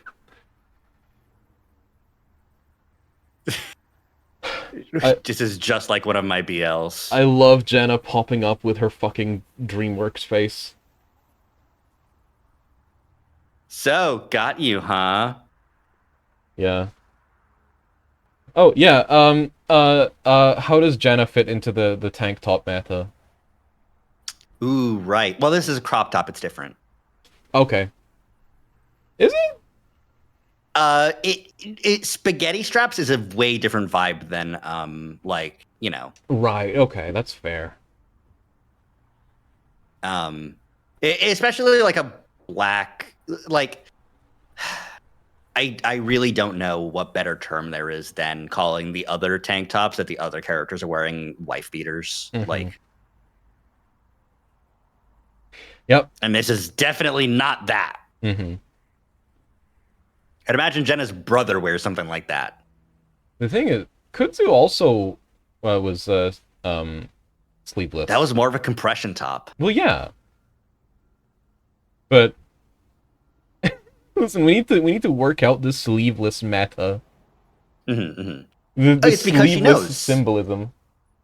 It's because she still knows. Because she has knowledge. Yeah.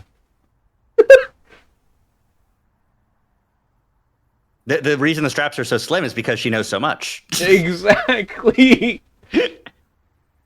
Yeah. It's because she reads BL. Yeah. She reads BL. You know what Jenna is?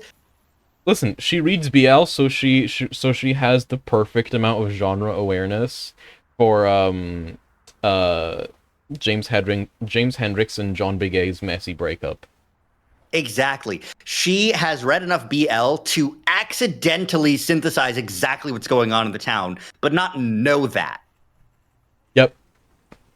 This is the fucking the guy who accidentally got how the afterlife works in The Good Place. So true. He's like, yeah, he got really high on mushrooms and figured out how the afterlife works. I've never seen that show. Good show. It's nice. Mm. Good philosophy. Mm.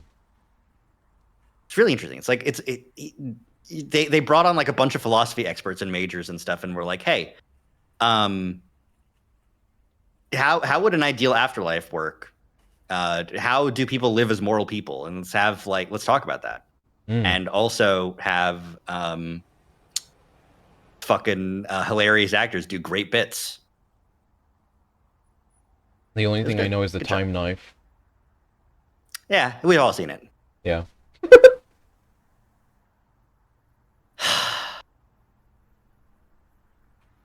That's what happens in the fucking TJ route. Is Chase is just standing there, staring into the mirror, sweating his fucking balls off, going, I saw all of time and space coalesce into a single blade. And the creature's just like, yes, the time knife, we've all seen it. Now kill your friends! Exactly. Jenna making that face on a YouTube thumbnail. Boyfriend cheating prank? Exactly. There's a red circle around everyone. Fucking Leo's doing the yeeking out pose. Yeah. No. Hold on. Is that a tag? Yeah. What, yeeking out?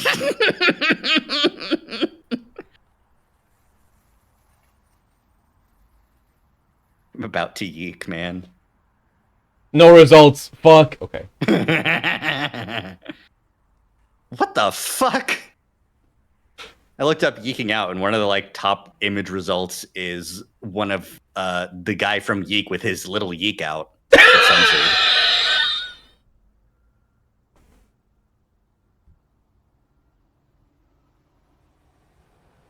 Oh my god! I almost passed out. That was a life risking wheeze. I passed out. I got really lightheaded. I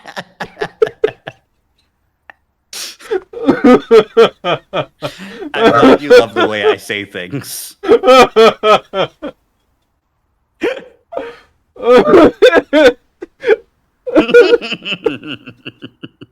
Fuck. Sorry, this just reminding me of that fucking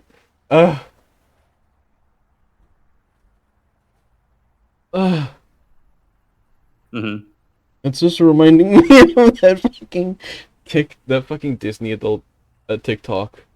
It's like, only at Disney World will the hibachi chef make a hidden Mickey out of onions. God. And the comments were just fucking Disney adults when there's a hidden Mickey in their divorce papers.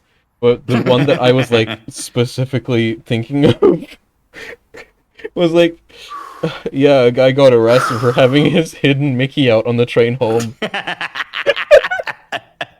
On the monorail back to the hotel. Oh boy. God. Oh, boy. Anyway. His poor hidden Mickey. They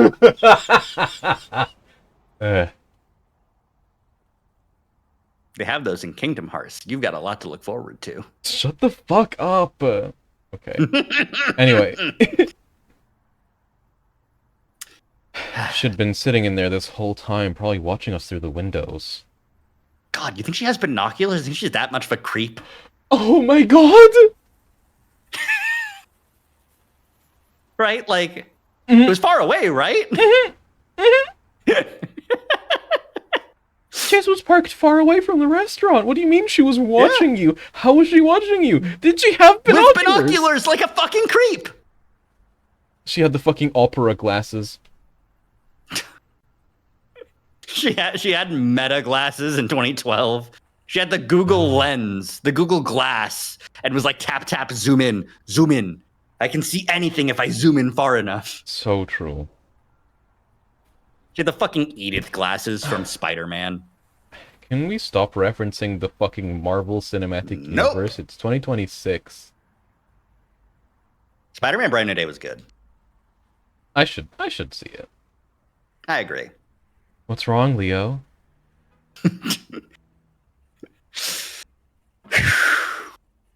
What's wrong, Leo? Thought you were thought your otter was getting double dipped? Double knotted? Yeah. Chase gets so hard he passes out. Leo gets so hard he passes out. They both pass out on top of each other. Jenna's Fujoing out. She's got her hands on her head. She's pogging. Jenna's eking out. A Fujo too far? An IQ too high? Does she know? The glee in her voice brings it all back, and I realize who I'm really mad at. The staff at In-N-Out. Yeah. She probably pushed him into the whole thing. This was your idea? I reach out and grab the phone from Chase's paw and hold it out to her. She's still grinning, though the initial happiness morphs into a more condescending look that makes me grit my teeth. Okay, here's the thing. As much as Jenna sucks for doing this, everyone else sucks way more and they all deserve it. And the fact that she can do the fucking, like, she's like going like, oh, wait, you believed it? Yeah. It's a prank, Leo. Making me think I just lost my otter is a prank? If this is a fucking joke, then you need to learn how to make one first. Oh, ho, ho. Your otter? I think you're gonna need to have a talk about that. Why don't you learn how to take one? How was I supposed to take that? Just laugh and shrug and say, well, fuck, so much for that. Is that what you expected? No, I expected this, which is really funny. I love it when a plan comes together and a relationship falls apart. Exactly. Psychology major. Experimental psychology. I throw my arms out in a big, exaggerated shrug. Jenna frowns and lowers her ears. Oh, right. Consequences for my actions. Fuck. All right. Actually, we just thought you wouldn't fall for it. At least, not this hard. I mean, come on, I cropped that from the cover of some teen magazine. It was my number, too, if you didn't notice. She continues to frown at me. Chase is still looking away from us, and I feel like the big asshole that's ruined everyone's fun. Well, if you feel like it, and you walk like it, and you talk like it... Yep. No, this is still a fucked up thing to do. Yeah. Everyone in this... everyone was harmed in the making of this. That should be at the front of every Echo game, huh? Exactly. The writer was harmed. He was. The writer was harmed and had to go take a... Stop! Had to go take a sabbatical to write about Space Wolfcock. What if they were good? What if they were good to each other? What if there was sex and it was awesome? The thing is, they're not even good to each other. Damn it! Fine. Ad Astra is like, it is a very complicated relationship. Okay. It's like, Howley stepped away from Echo to write, like, some, like, super fluffy wish fulfillment, and then realized, wait, I can't just leave it at that. I need to, like, examine why one would be doing this. Mm-hmm.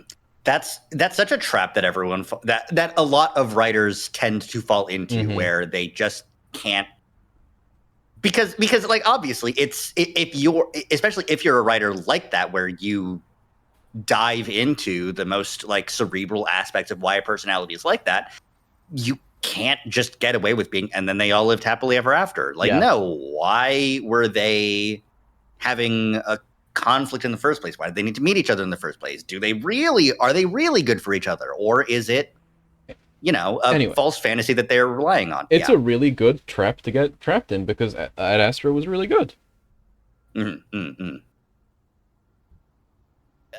Yeah. Because doing that sort of analysis is extremely important.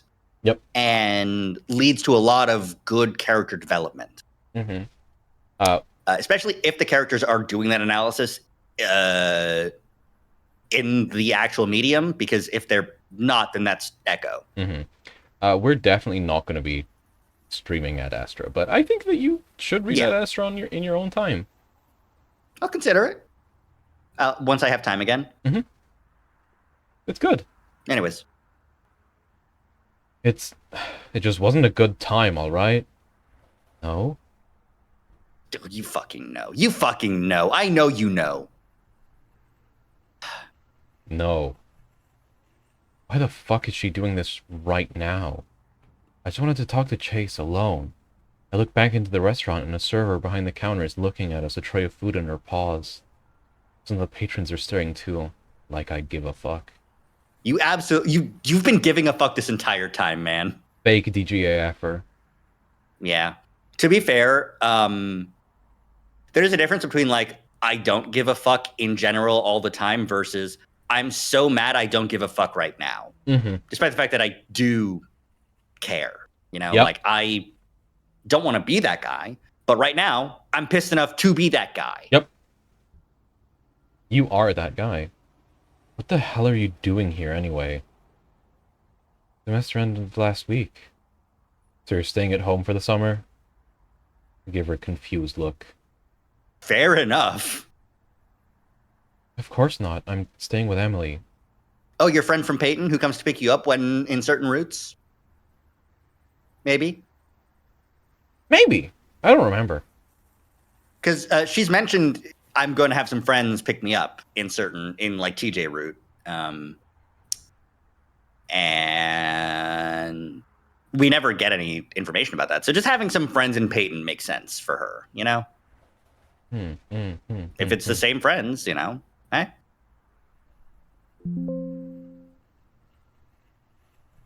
I take a deep breath and close my eyes. I'd honestly be happy to hear Jenna was going to be around for the summer if she hadn't introduced herself in such a fucked up way. I see her give a heavy sigh, and I open my eyes to see her rubbing her head like I'm just the biggest disappointment. You are. You need to calm down, Leo.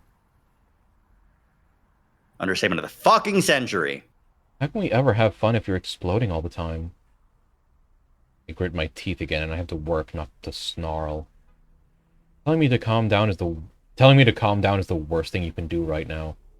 I'm tired, I'm hot, and I just wanted to have lunch with Chase. I glance at the phone and see it's already 20 past the hour, which means Chase has to leave now. I squeeze the phone hard in my paw. But Jenna doesn't seem to notice. You're overreacting. Am I? I noticed the screen was getting darker. Yeah. I noticed it was getting darker. I didn't know why it was getting darker. I now know why it's getting darker. Oh. Yeah? Oh. Yeah. Do you remember? No, I see it now. Mm-hmm. I just wanted to have lunch with Chase. I just wanted Chase. Chase. Mm-hmm. I feel something snap inside, and rather than chuck the phone in Jenna's direction, I spin and start to throw it down on the sidewalk. I realize at the last second that it's Chase's phone that I'm throwing, and I try to grab it back up at the same time I throw it. I only succeed in clipping a corner, which sends it into a flip before it hits the concrete. The crunch sound, along with the sparkling spray of glass, tells us all that I just smashed the phone to hell. I wince and flatten my ears. Wow, I wonder. That's crazy. You just wanted to hang out with Chase, and then you got really, really angry, irrationally angry, even.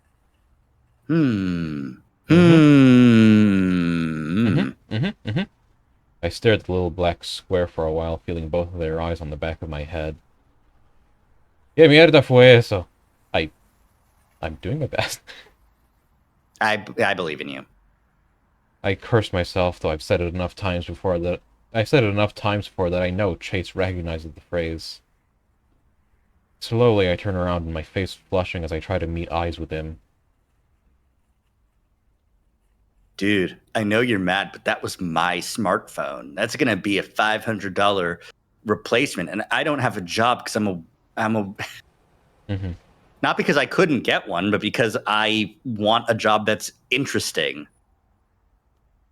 Which is not a good reason. I could work fast food if I wanted to be boring. That's the fucking chunt way to be. Yep. I can't ask my parents for a new phone. Otter, I'm sorry. I'll buy you. I'm going to Pueblo, Leo. Here, now, as a result of this. Oh. And now you have the full context for how Chase left. Yep. The Chuntling did a great job. Yep. He's looking at me now, and his hazel eyes feel like they're piercing right through me.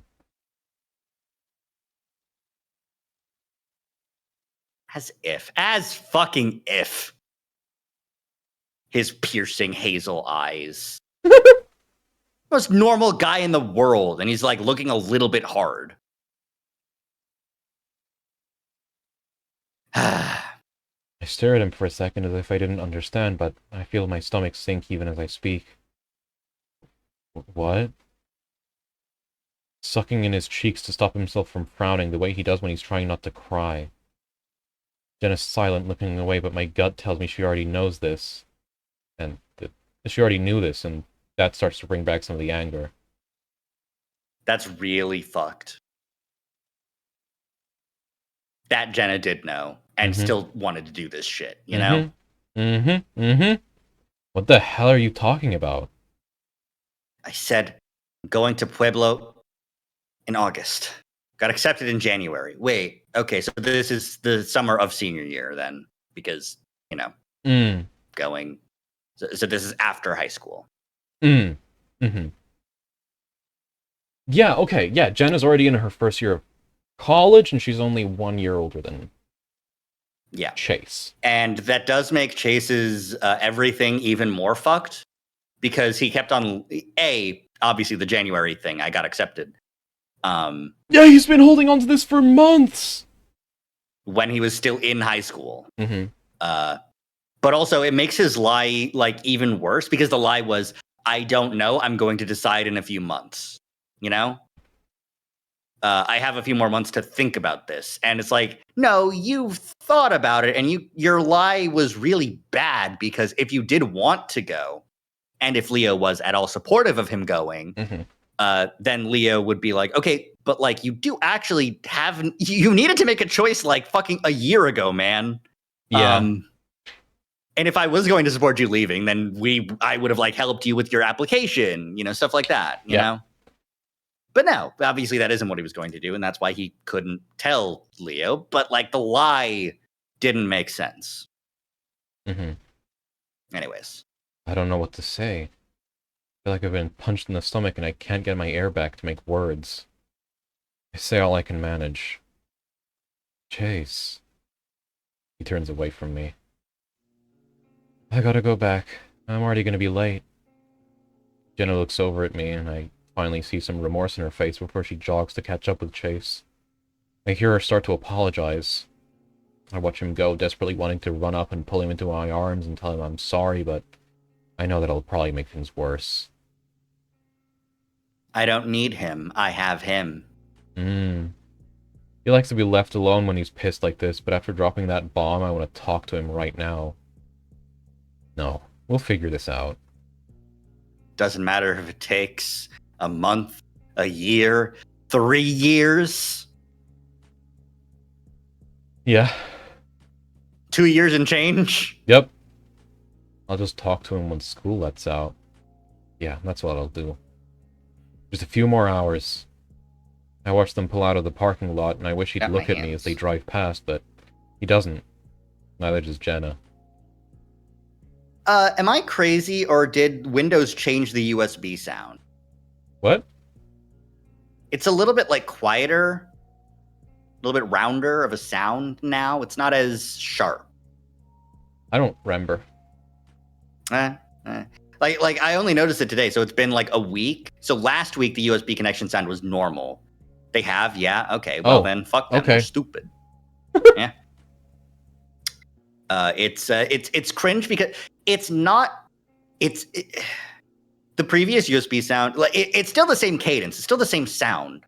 But the previous one was sharp enough to actually notify you. Now it feels almost like it's being played in a distant room. And it's missable. And that's not good. That's really funny. Yeah. Anyways.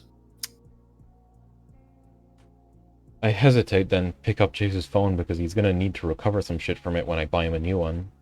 Oh my god. When I buy him a new one.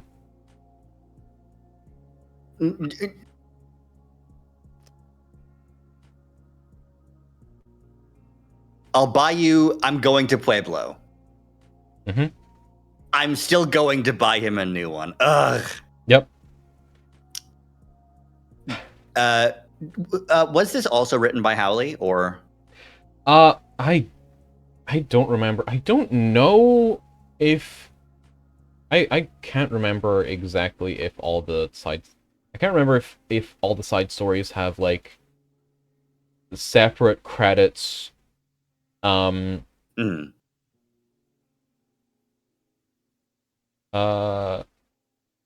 yeah, this was... Okay, they do... Okay, they have credits in the, they've been credited on the wiki, and Phone was written by Howley. Okay. Because I was going to say, I really like how Howley properly and correctly nails down the mentality of someone like Leo. You know?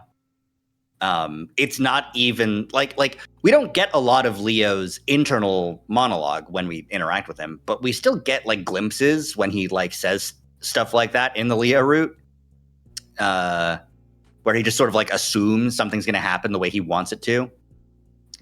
And that includes this, and like it's not even a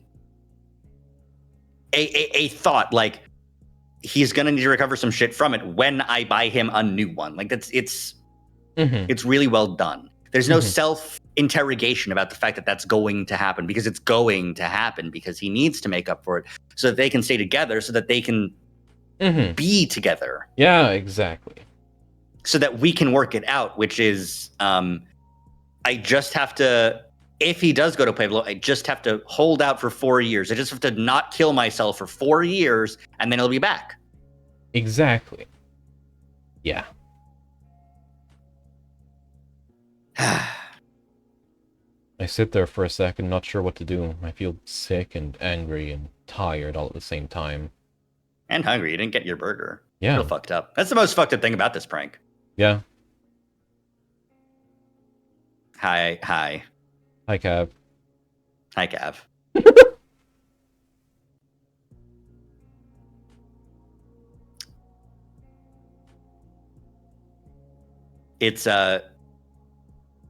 It's very fun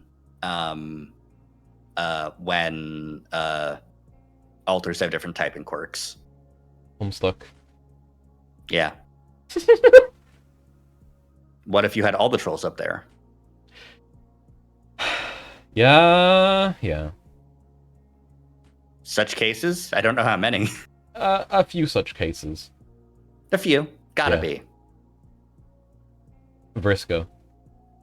It sounds like hell. Many Here's Vriskas. the thing, is the Vriska altar would kill the Tavros altar. Exactly. Anyway. And... a lot of this is my fault. I punched the steering wheel.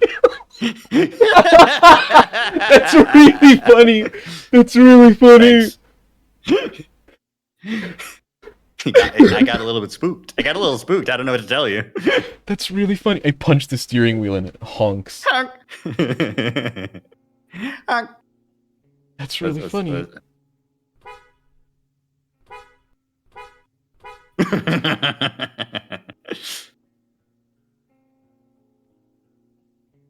And that feels so good. That feels good, so I do it again, but then I realize people are still staring at me through the windows. And you do care now. I flipped them off before I put the truck in gear. Oh, Leo. You are so Leo. fucking bad. Oh, you are Leo. so bad at this, man. Oh, Leo. Is this why Chase is leaving me? Because I can't control my fucking temper sometimes? See, look at how fucking different these filters are. There's like 1, 2, 3, 4, 5, 6, 7, 8, 9, 10 color bands in the sky above this fucking restaurant. Yeah, there's... And then there's 1, 2, 3, 4, 5 with way less dithering between them. Yeah, it's definitely a slightly different posterization filter. And we don't see the same sort of artifacts of different colors showing up on the road here or on the thing here. And we never saw any of those in the other buildings we saw, I think, either. Yeah. Anyways. No, not leaving me, just working things out. Never leaving me, never leaving me, never leaving me, never leaving me, never. As I'm driving down the road, the churning feeling in my gut finally gets to me, and I pull my phone out, looking up now and then to correct my steering. I type what I hope is a heartfelt apology. Pull over and do it, asshole. In the middle of it, I remember that his phone is sitting in my cup holder, fucking broken. I finally let out this snarl I've been holding back and throw my phone into the passenger seat, accidentally swerving and setting off a few honks. Oh, shit! Oh, fuck! Dual tech! Oh, Dual God! raid! Dual tech! Fuck! Hi, Mara. Hi, Fable Fox. Thanks for the raid on Zach. Welcome to Echo. Welcome to Echo. We're doing media analysis, and it's taking a very long time. Listen, every line a tangent. Every line a tangent. That's because every line is a painting. Hi, Mara. Hi, Fable. If you're not familiar, I'm Andromeda Zach. I'm a 3D VTuber. Mara and Fable are friends. Yeah. Ah, fuck! They've bled me! I'm bleeding! Ah! So true. Hi, if you don't know me, I'm Amburion. I'm also a VTuber. I'm here, forcing Zach to read this at knife point. Ow. And the knife isn't necessary. I'm doing it because I like Amber as a friend, and this is a very interesting and fun game, but the knife is still here. We're just playing toys. Yeah. Just like Chris Deltarune.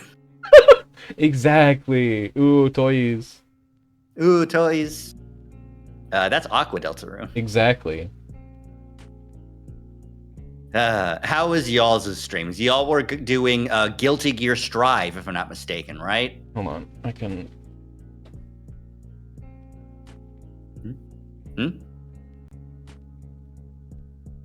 Oh no, are you putting a knife to my... No, you're doing I chat. was, okay, Thank you, Seribot. Everyone follow. Yeah.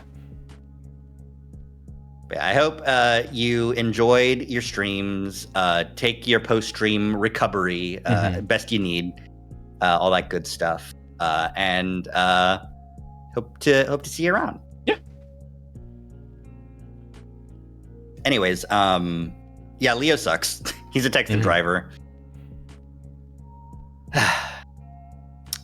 Accidentally swerving, setting off a few honks. Yeah. A few honks from who? It's Echo. No one's on the road. You from the past and future? Yeah. I grip the steering wheel with both paws, blinking furiously as the road starts to blur. Actually, that's so fucked. To be a Texan driver while there's other people within honking distance. And while you're crying. Yeah. But, that's, you just have to do that sometimes. Mm-hmm. No, I'm not gonna cry. I don't need to cry. This will work out fine. We just need to talk like we always do, and even if he does leave, we'll work something out. I'm not gonna fuck this up. Lines that age badly. Tweets moments made before seconds disaster. Tweets made 2 and some months before disaster. Mm-hmm. I'm not gonna lose my temper ever again. So when were those holes made? Yeah. Chase seemed surprised to see those holes in your drywall. It was like you bottled it up even harder than ever before. You know what Chase was even more surprised by? The search history? No, the hole in Kudzu's skull. Oh, that was pretty shocking, yeah. I'm not gonna lose my temper ever again. Brother, you shot Kudzu in the face! And then pulled Chase off the train. Yeah. I'm not gonna lose him. Well, I guess pulling him off the train did result in you not losing him. You got to cuddle him for the rest of his life. Was it worth it? For the rest of his life, yeah, like a few hours.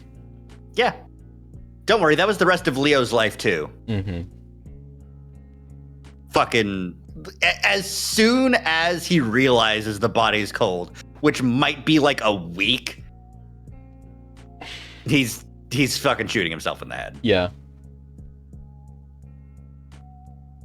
Though honestly, I could see the Chuntling just like puppeting or like just like whispering into fucking Leo's ear, you know?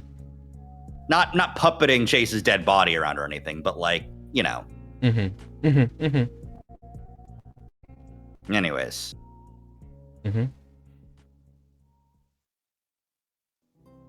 All right. Do you want to go for another story and take a BRB here? Yeah, we can take a little BRB and then we can dive into another side story. I don't know the relative lengths of all of these side stories, but considering how many fucking tangents we always go on, I think Sniles. We might just have to. Yeah, we might just have to like 2 side stories per stream. So this means the side stories will be like their own entire route. Yeah. All right.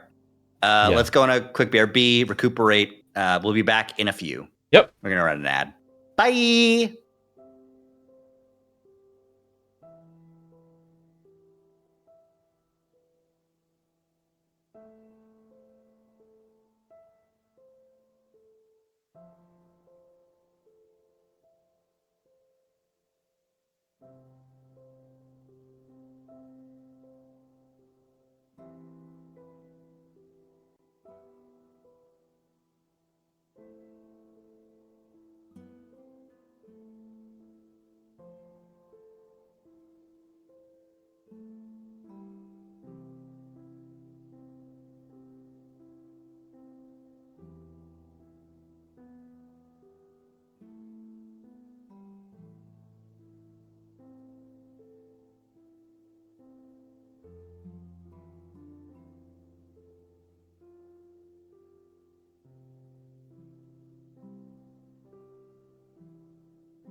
I have returned.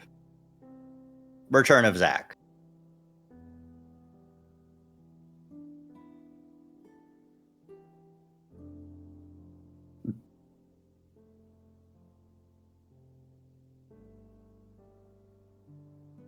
Whoa, Returnal. Yeah, that's the game that we're playing. I return and suddenly I have 3 tabs of Zach open. Yeah. You should have 3 tabs of Amber open too. I return and suddenly I have 3 cans of Tab open. All right, let's hop back to the. Wait a minute, actually. There. Yeah. I in the meantime, I pulled up social media, and I'm watching the fucking. I'm reading through the new page of Shen's comic. Uh-huh. The what's this called again? The Boy from Venus. I'm just waiting for the egg to crack. I am in love with the Patreon post that he made that was free. That was like, I hope I'm not actually like queer baiting you with anything.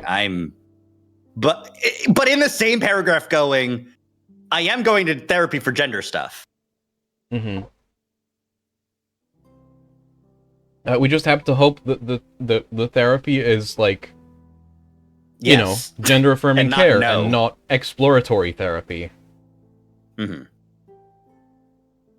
You have to live. Mm. Woof. Anyways, the comic has a guy dressing in more feminine clothes, and the girl character goes, "Do men harass you for dressing the way that you do?" And the guy goes, "No idea. It's beneath my notice. Even if they did, it wouldn't bother me. I'm beyond that. Now, how would you like these? Let's go shopping." So true. Anyways, I need to look up methods to, what do I need to look up? Deep clean my glasses, because at a certain point, I don't think the isopropyl alcohol spray gets everything, you know? I think after a year of just using that, like enough like grime builds up that isn't getting cleaned away. I mean, I've noticed like on the lenses, generally it's fine. My lenses generally keep clean just fine, like not even using any kind of like alcohol, just like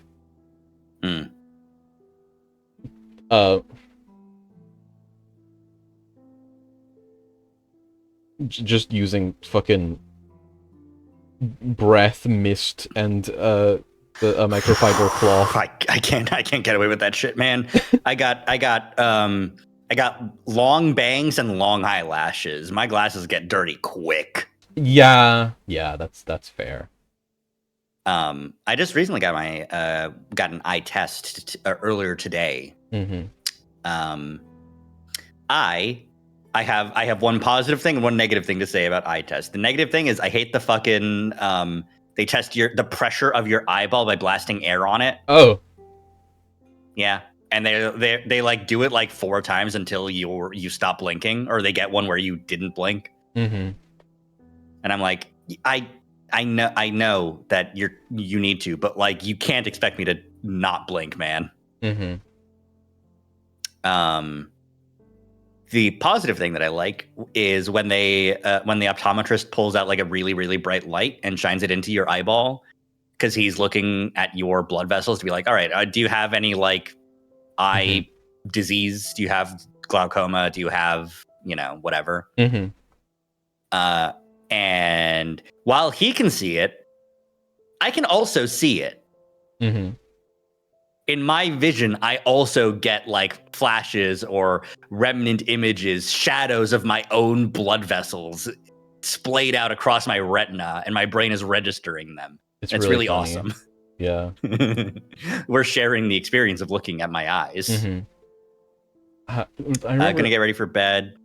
Good night, Starry. Good night, Starry. I remember the last time I went to the optometrist, I made them, like, I wanted to run every single test that they had.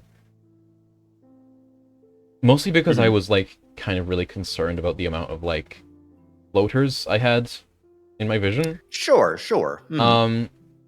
Anyway, it turns out I just have really thick retinas. Well, I guess that was the explanation. They're double-lined. They're reflective. Of course they're thick. Exactly. It's just like how it turns out I have, like, extra teeth.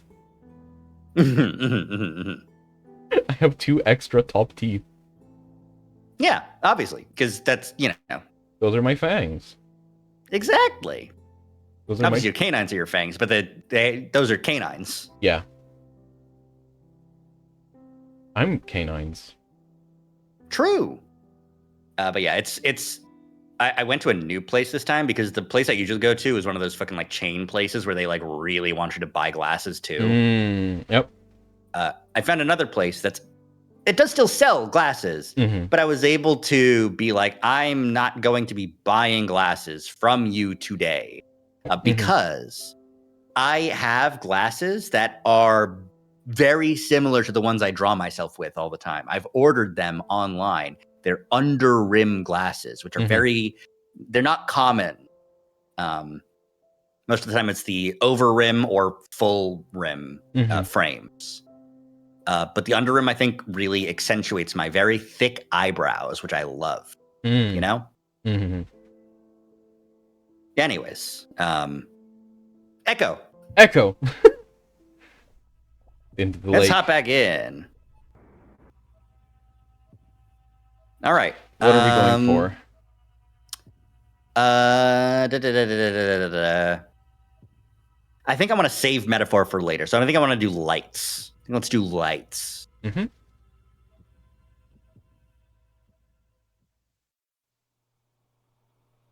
Ooh, 2010, eh?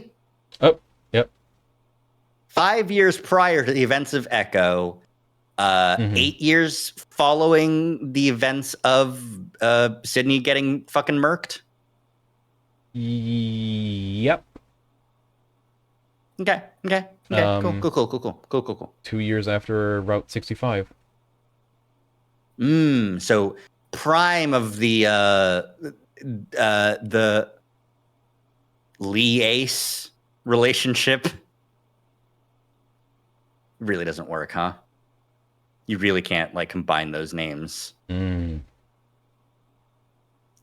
has to be a slash ship name. Yep. Or a metaphorical ship name. Yeah. And which name goes on which end of the slash denotes which one is topping. Yeah. I'm aware. It's always Leo. It's always Leo. Leo would never let Chase top. Yeah. Chase would try one time and then get dommed so hard back into bottoming that he would go, All right, well, that was pretty hot too. So I guess I'll just, Top breaking. Exactly. Exactly. Dun dun dun dun dun dun. dun. Oh, I look down at the cup in my hand again, trying not to make eye contact with anyone around me. Is this another different narrator? I think the narrator on this one is TJ. Okay. I look down at the cup in my hand again, trying not to make eye contact with anyone around me. Part of me wished I had stayed home tonight, but Sarah asked me to come, and I'd feel bad turning her down. She looked so excited when she mentioned how much effort she and the rest of her Bible group put into this party. Yeah, this is fucking TJ. Yeah. She'd said that after a recent string of storms, the school wanted people to know that there was a severe weather shelter in the basement of the church. At first I thought it was going to be a bland-looking concrete basement, but as it turns out, Peyton's old school gym is beneath the church. Oh, man. It's a small basketball court with bleachers that fold back against the walls and old basketball rims that are pulled up towards the ceiling so that they're out of the way. Yep. Classic basketball court. Sarah and her friends strung up streamers and lights along with all sorts of other party decorations, turning this drab old gymnasium into a pretty cool party room. A disco ball hangs from the ceiling, reflecting... Oh, Jesus. Ooh, you good? Yeah, there was just a spider crawling on my desk. Ooh. Or some type of bug. I don't know. I didn't get a good look at it. I just reflexively slammed it immediately. I'm sorry. Understandable. Fair. I would do the same. Now I don't know where it is. Oh, well. It's not a smear? No. Okay. It's fine. It's fine. It just got spooked, Cinnamon. It's fine. Yeah. The disco ball hangs from the ceiling, reflecting lights over the room, while the DJ stands off to the side, taking requests for which songs to play. I can't believe Sarah is Pinkie Pie in that Equestria Girls movie. Shut the fuck up. Yep. It's just a thing that happens in every fucking like teen movie where they're like setting up for prom or whatever. Yeah. But like, it's funny to make it Pinkie Pie. Yeah, exactly. So far, mostly 80s and 90s pop songs. Yeah, you fucking freaks. Yeah. No, I was gonna make fun of them for being like, no, if it was 2010, then they'd be playing like club music. But it is a Bible study group in the basement of a church. Yeah. So yeah. This is God-fearing, 1 foot apart dance music. Yep. Not, Yep. the shit they played at like my middle school. Yeah, which this like is a Leave club Room for music, and Jesus then music. like the boys and the girls would like be like grinding and twerking, and we were like not old enough for that to be a thing we should have been doing. So I went to a Catholic high school. So I have experience. This is your realm of expertise. Yeah. I remember. Mm-hmm. I remember. So we don't have to. I remember trying to get the DJ to play the Living Tombstone. Oh my god. But they didn't have that in their predetermined selection of songs, so that makes sense. Honestly. Yeah. A group of adults stand around the DJ, probably to make sure nothing too risque is played. So they weren't as prepared as your high school was. Yeah. Well, my high school, they, like, the predetermined selection did have some modern songs. Almost all of us are standing around talking or avoiding eye contact, save for a few adventurous souls dancing awkwardly next to one another. I finish off the last of my drink and decide to head back over to the punch bowl. Which is just punch. Yeah, it's just punch. No way they'd like... This would be... Okay, so TJ is, in 2015, he's 21? No, TJ was... Hold on. TJ was... I know he's younger than everyone else. TJ is 19 in Echo, so he would be... Right, okay, so... He was 13 this is in Route 65. 5 years previously. He was 15. He's 15 here. 14 or 15? 15. Okay. I'm guessing his birthday is, somewhere between March and November. Yeah, his birthday is in the middle of the year because he's 13 in Route 65, but he's 19 in Echo. Mm-hmm. Which means he's 15 here, which makes sense for everything being extremely awkward. Yep. I keep my head down, avoiding eye contact as I walk through the crowd. I reach the refreshments table and ladle more juice into my cup and lie to myself. How many opes do you think it took him to get to the punch bowl? Yeah. Ope, sorry about that. Oh, excuse me. Sorry about Getting that. behind you, getting past you. Gotta. Yeah. Fucking Canadian. Yeah. I think he would slip back into it because none of the others are around. He would slip back into it because he's apologizing. They said he said that they bullied the Canadian sorry out of him. Yeah. No, Cinnamon, it's endearing, okay? Listen, it's a charm point. It's a charm point. If you are allowed to say that you found my various fucking Scottish accentisms endearing while also incessantly pointing them out, then I am allowed to call the Canadianisms endearing while also incessantly pointing them out. You can't fetishize Tuesday and say that sorry isn't cute. Yeah, exactly. Listen. I know exactly how it goes. I don't hear accents. I just hear people. You have an accent. Oh, yeah? Everyone has an accent. It's interesting because where I am and the sort of... I was sort of transplanted at a young age from one region to another. And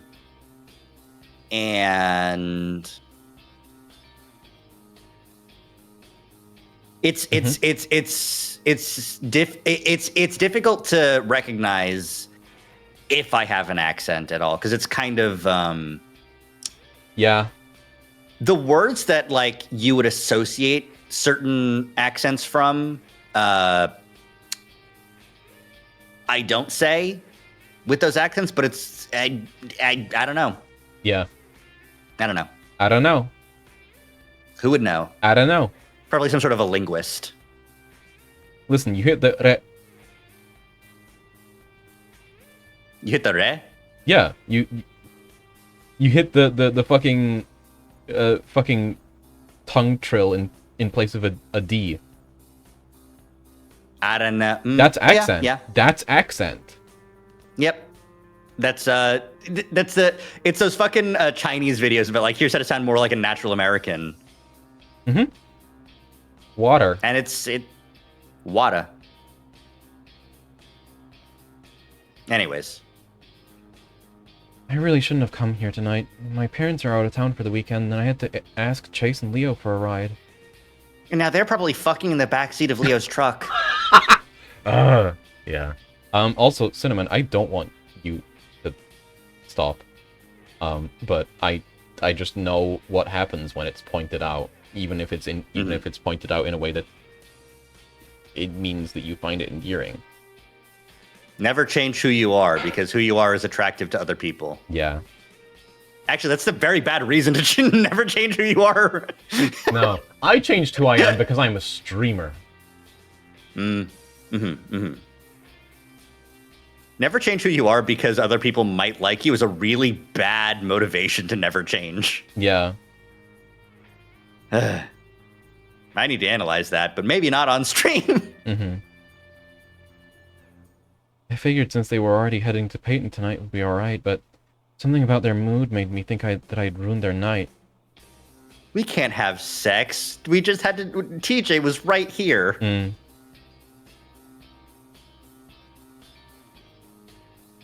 I told them that I'd try to find a ride home with someone else and that I'd call them if there were any changes, but they said not to bother. As in they'll pick you up, or not to bother calling them. Like, Chase said that they'd stick around, that it's not like they had anything better to do. Oh boy. This is the aspect of Chase where it's just like, I guess that's okay for us to do. Yeah. You know, like, a thing that happened a lot in all the other routes where it's like, one person will have a plan and it's like, well, I guess, okay, sure. Yeah. Yeah, sure, we can go on a hike. Yeah. Yeah, sure. We can drive you, right, Leo? And Leo's like, I wanted to blow your back out, but I guess we can drive. Mm-hmm. The way you said it made me realize I'd made a mistake bringing them into this. I can't take my mind off of it now. I tried to make Sarah's night a little better, but ended up ruining Chase and Leo's. I'm getting bad points because I'm a bad friend. I'm gonna go to hell. Yeah. I'm avoiding Sarah, and I can't help but feel I'm ruining everyone's night. You change who you are because plural. So true. You're so right. Change who I am? No. Add new user. PKM new.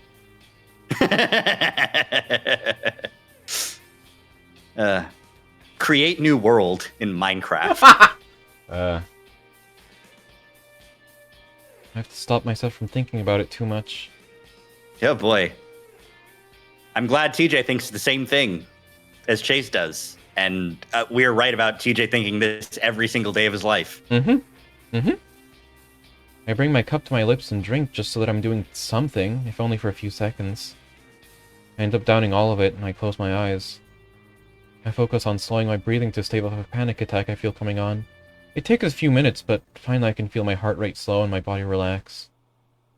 I'm really focused on the physical aspects of my anxiety, and maybe other people. I can help other people with their physicality. Maybe I could become a physical trainer. Only to be startled by a hand touching my shoulder. Hey. Hey! My voice is squeaky. She smiles a little at that. I was hoping to find you here. I was looking for you earlier, but I got caught up with Jessica and Amber. Her eyes dart around and she blushes. Would you like to dance? I can't help the shocked expression that I'm sure is on my face, and my eyes dart to the ground. TJ gets trolled. I start mumbling out an excuse before Sarah reaches for my hand and pulls me to the dance floor. The cup I'm holding slips from my hand as I lose track of myself. Everything seems to fade away as I follow Sarah onto the dance floor. She turns to me and pulls me closer and places my hand on her hip. I hope the music is loud enough to mask the gulp I make when my hand touches her dress. Sarah's wearing an off-white sundress with a red ribbon around her waist, and I can't help but stare at with how cute she looks. Oh my god!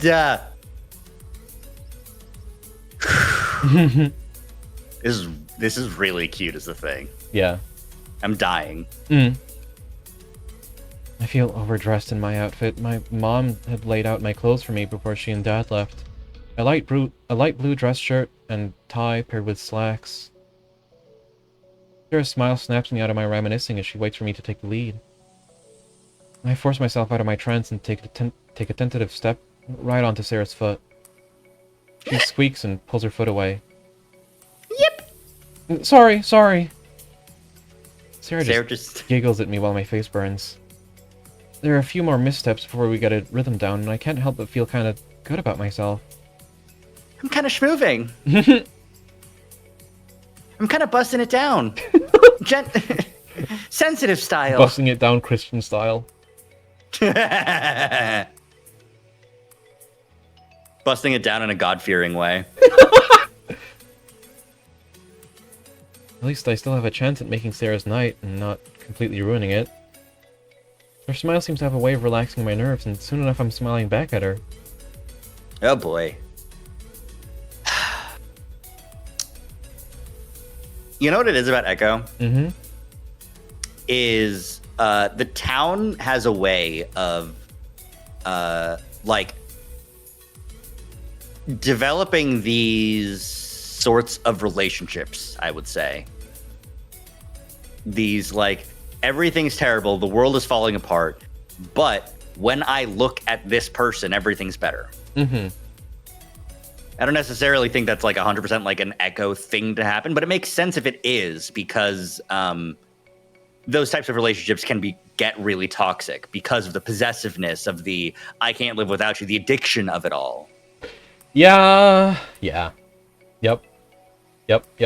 Not that would ever exactly happen to TJ. I think he would just like, at worst, he might put on some really sad puppy dog eyes, you know? Yeah. Which is crazy for a cat, but... Mm-hmm. Anyways. The next song has a faster tempo and we let go of each other. Sarah shakes her hips and moves her body to match the beat.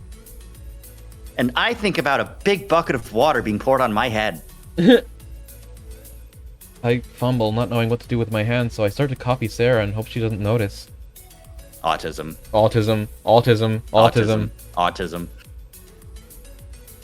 We dance together, laughing and occasionally singing lyrics to songs we both know. Don't stop believing.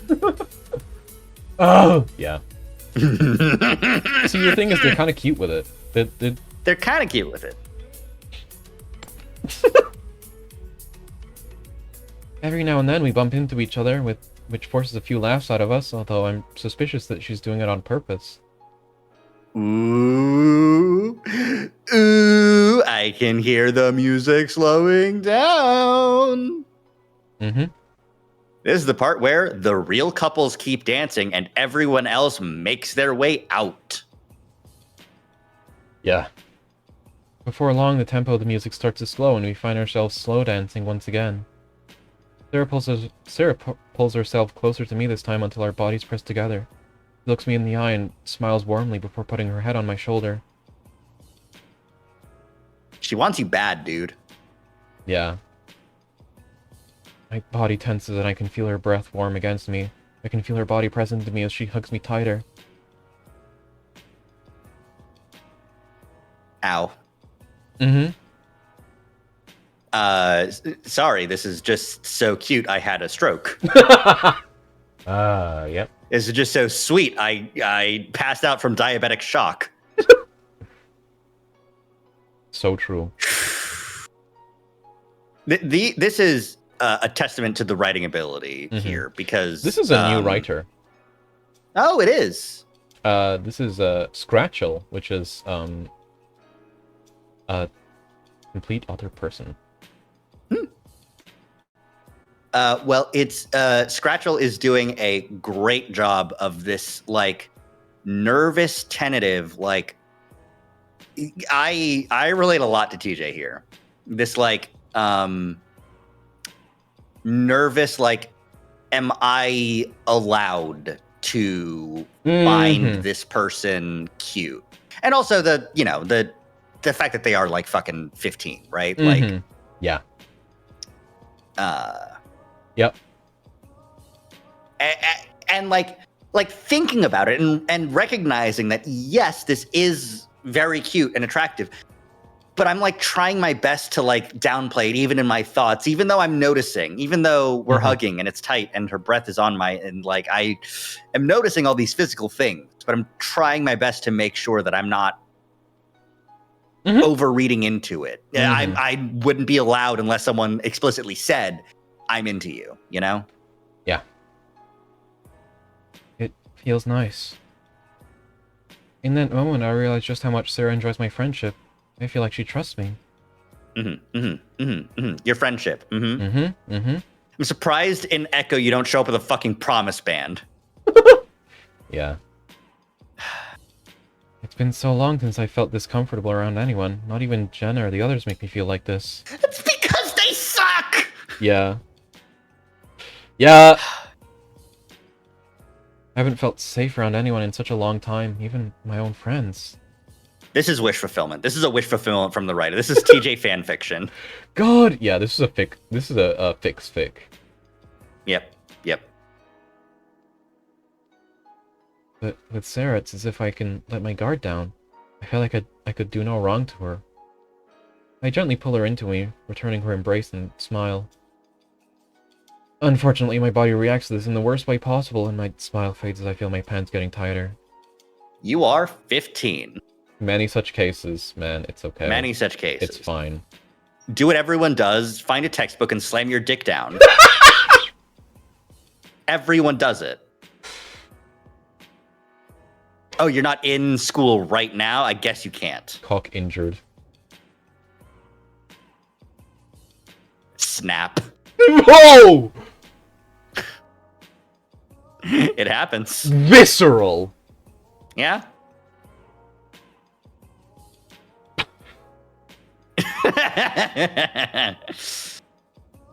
We start to step out of sync, and I can feel her torso grind against mine. I can feel her press her hips into mine.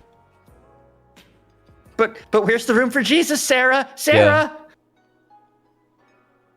Yeah. I tense and try to pull my hips away, but that only succeeds in making matters worse as the angle changes and I can feel myself bumping into her. Sarah's hand travels down my back, coming to a stop, coming to a rest just above my tail. Oh my god, she wants you bad. Oh my god, man. Oh my god, man. She wants to find a truck for you two to get into the back of. Yeah. Maybe. Until she whispers it into your ear, you don't know for sure. Yeah. My entire body is tense and I can feel myself starting to panic before the song fades out for another with a faster tempo. Sarah pulls her head from my shoulder. I love this song. She pulls away and I feel a wave of relief wash over me, hoping she didn't notice or isn't angry about what happened. And no part of your thoughts include... Was she maybe interested? Because obviously that's not allowed. That's not an allowed thought. Mm-hmm. Oh, was she doing that intentionally? Like, no, that's not something that you're allowed to even consider. Yeah, obviously not. She starts to bounce and hop to the beat, and I follow her lead, but she turns around and pushes her back into me. Oh my god. Boy, I want that Canadian dick so bad. Jesus Christ. She gives me a wink over the shoulder, and as she dances, her body grinds against mine. She sways her body while I try to focus on dancing, but I can't keep up. Poor TJ is gonna fucking nut in his pants right now. Yeah. Fucking TJ at the shore of the lake. The fucking entity showing up for him. It was me, TJ. We jerked you off at super speed so it would seem you nutted at just a woman's touch.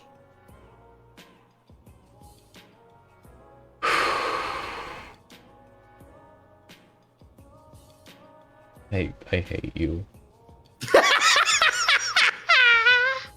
I love you too, Amber. Ain't I just the worst? Ain't I just a stinker? You're great. You are.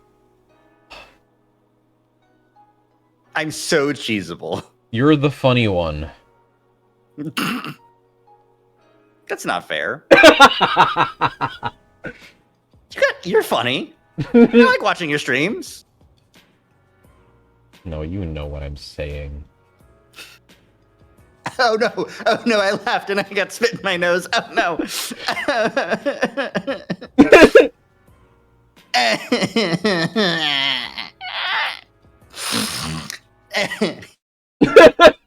Do you Horrible. need a minute? Do you need a minute? No, it's just spit. It's fine. It's just gonna make my eyes water for the next 30 seconds. Mm. Ugh. That's how the physical experience goes. Ugh. But yeah, I'm the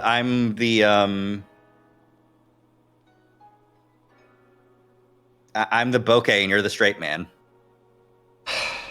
Yeah, okay. That we're still both comedians. Yeah. Yeah.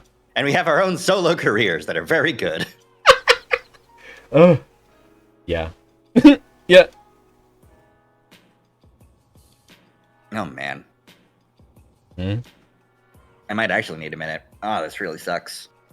You can take a minute. I'm I think largely just going to be monologuing for this side story. All right, I'm good. I'll live. All right. Okay. I try to move along with her, but I keep moving the wrong way. I can feel my crotch grind against her body. Yeah, that's definitely the wrong way, TJ.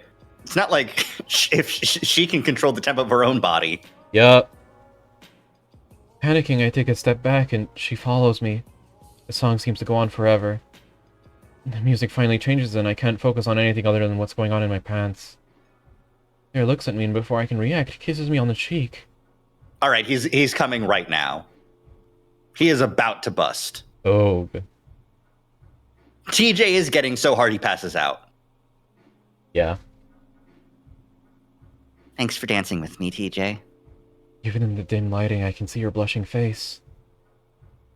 I'm gonna take a break, but I want to dance with you again before the party ends, okay? Okay. I watch as she walks away, not realizing my eyes are on her hips until she disappears into the crowd. A tightness in my pants snaps me back to reality, and I fumble to put my hands in my pockets, hoping to hide what's going on in there. Oh yeah! Oh baby! The deep ass slacks pockets that you can use to readjust if you put your entire hand in there. That everyone knows what's happening too. Everyone can see what you're doing, but you think you're being so sneaky. You think you're being so sneaky because you just got your hands in your pockets. The only I was told by my parents at an age where I was not doing this. But if you have your entire hands in your pockets, it looks like you're messing with your junk. And I was like, well, that's weird. And I was, from then on, taught to at least have my thumbs out of my pockets if I was having my hands in my pocket. Listen, I just have deep pockets, okay? Yeah, it's I can fit an entire 2-liter in there. Imagine if hoodie pockets went that low. So true. I look around for signs to the bathroom and I make my way out of the party room. The exit Holy is shit. the fucking bunker. The exit is a long tunnel that leads to the church. The air in here is damp and cold, and as I step into the hallway, I feel a wave of cold air hit me. TJ ends up in the fucking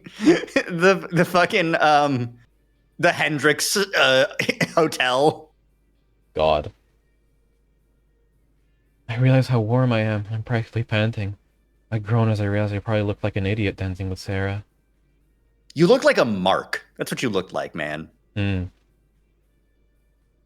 feet make almost no sound thanks to my natural padding. Actually, I tend to sneak up on people a lot. It is kind of funny when I manage to startle Jenna, although she's made a point of evening the score. It's almost like people put up with you in your friend group until you like actually get them, and then they get mad about it because you're not following your assigned role of group pity case. Yeah. The restroom is a one person at a time kind, and I lock the door behind me. As I'm going, I remember that Chase and Leo are somewhere around here. Maybe I should go chat with them? I finish up and make my way down the long, empty hallway.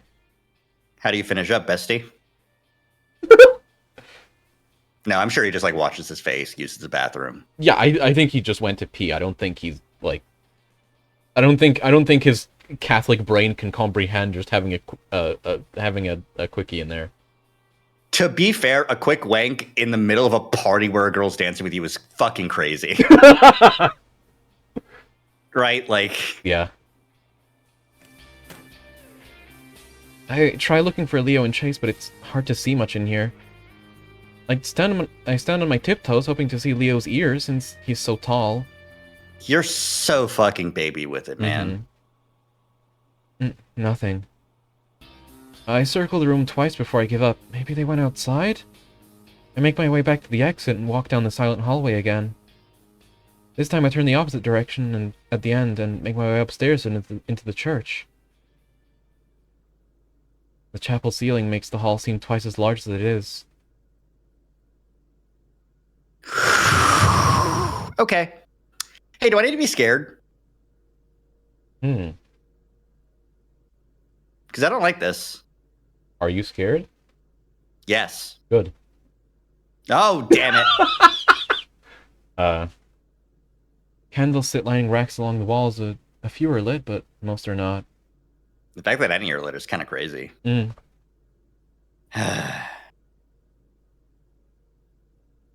I'm sure it's fine. I'm sure I don't need to adjust my angle of viewing to artificially increase the brightness and see through the contrast of the, It's literally fine, Zach. An altar made of marble and covered in a white cloth with a gold trim stands in front of a big wooden cross. This is really funny because obviously you do need to explain and describe what's going on. Mm-hmm. Despite the fact that no, I know. Mm-hmm. Right? Like, you could just say it's a church and I'd fucking get it, man. Mm-hmm. I get it. I know that you need to for other people who might not get it, especially even people in other denominations of Christianity. I was raised Catholic. I get it. Yep. I know what it's like. A wooden podium stands off to the left for the priest to give his sermon. Yeah, I get it. Mm-hmm. Wooden pews fill the empty space in the hall, while a balcony for the choir overlooks the entire chapel. That's genuinely like the only difference between this and like other churches. Is just like, where does the choir stand? Is there a balcony? Is there a second floor? You know, like that's it. That's it. At mine, they were just like all up at the back, behind all the pews. The church that I went to's choir was, I think, in the front, and then they also had like a band next to them. Mm-hmm. I don't remember for sure. I don't even know if they had a choir. It's all just group. Mm-hmm. Whatever. The church organ is on the balcony, probably so kids don't mess with it. Don't know anything about this. My parents never took me to church. Mine, I don't remember. It probably had an organ, but they never used it. Mm-hmm. I think. All the hymns were just, we were all fucking, it was just a cappella. Yeah. There was an organ at my church. I don't know where it was, but that's how it would always be before a hymn would start to go, da, da, da. And then, mm-hmm. That would be like the sort of like key to get started. Mm-hmm. Might have just been a piano with a loudspeaker. Who fucking knows? We definitely had a piano, I think. Yeah. Anyways. Oh, shit. I walked through the front door thinking that maybe they went out for some fresh air. TJ, look out. Jenna's going to jump on you all feral-like. No one there. I make my way to the parking lot to see if Leo's truck is still here. My heart sinks a little lower as I walk toward the lot. The thought of them abandoning me at my weird Christian party at the front of my mind. TJ, I know I can't change fate. I can't change what's going to happen. But your life would be so much better if you stopped thinking about them and just hung out with Sarah. Yeah. Think about the world in that timeline. You would just be hanging out with a person who likes you for you, that you're comfortable with, who is a little bit into you physically as well. And you don't have to worry about how other people... I mean, you're still gonna worry about it, but you can bounce like Jenna's going to in like a year. This is the timeline where Chase got kidnapped after his post on Peyton List. Man, this is the good timeline. It's not, because Chase had to. If Chase wasn't there to convince Leo to take TJ to the party, Leo would have still done it, because Leo cares about his friends. Mm-hmm. And he wouldn't have... He wouldn't have been distracted by Otter Ass. But he would have been even more overprotective of the entire group because a second Otter went missing. Yeah. You know. Yeah. So he might not think it's a good idea for TJ to go anywhere without him being there. But my point is, he's got Sarah, and he might be able to be convinced. My point is that the only good timeline that's possible is one where Chase suffers. Yep, that's true. That's just fully true. If someone kidnapped Chase, locked him in the fucking basement in Peyton somewhere, like, Peyton would get a Nexus event, but like it'd take a while to build up all that evil in a new place, you know? Yeah. Listen, he's the Omelas child. He's the Omelas child if Omelas fucking sucked. Yeah. We have this child, we torture him in the basement, and it makes everything worse. It makes everything worse, but at least the next town over is doing better. Without him. Yeah. The Omelas child if the neighboring city of New York was fine. Yeah. Luckily, I spot Leo's truck sitting near the back of the lot, so at least they're still here. But that's not where we parked when we got here. Weird, maybe they went to get something. I head over to the truck, passing under the street lamps. The lights are dim, and the lot is mostly dark, including the space Leo's truck is occupying. I assume that they just got back from wherever they went, and are still in there, so I make my way towards the truck. TJ, they drove to a dark part of the parking lot. TJ, there's gonna be a sock on the fucking door handle. Yeah. I can start to make out that someone is in the driver's seat, but the passenger seat is empty. I can't quite make out who it is, but it has to be Leo, right? I can see his outline. I can see his silhouette outlined by the back window, but something seems off, like it doesn't really look like him. I guess you're 15 and you can be stupid, but Jesus Christ, man. I slow my pace and try to make out what I'm seeing. I stop about 30 feet from the truck and squint my eyes. Suddenly the silhouette starts to move. But not just that, it starts to morph and change and split in two. The second shadow moves to the passenger's seat.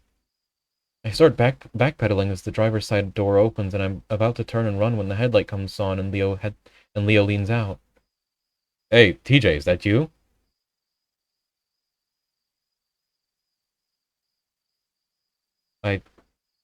I stop and relax, and internally chastising myself for being so skittish. Yeah, I was looking for you and Chase. Where'd you go? I walk The facial expression is really good. Yeah.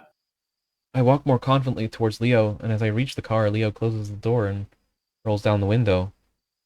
Leo looks to his right. Chase is sitting in the passenger seat. He looks a little embarrassed and also a little annoyed. He has a jacket over his lap and his bare legs are sticking out from beneath it. Oh, man. Leo clears his throat. We just went for a, Fuck. We went for a fuck, TJ. Yeah. Chase seems to snicker at that. Oh, okay. I'm still not sure what they're talking about, but I have my suspicions. Oh my god. He's 15 and Catholic, okay? I look at Chase. He's 15 and Catholic and is friends with Flynn!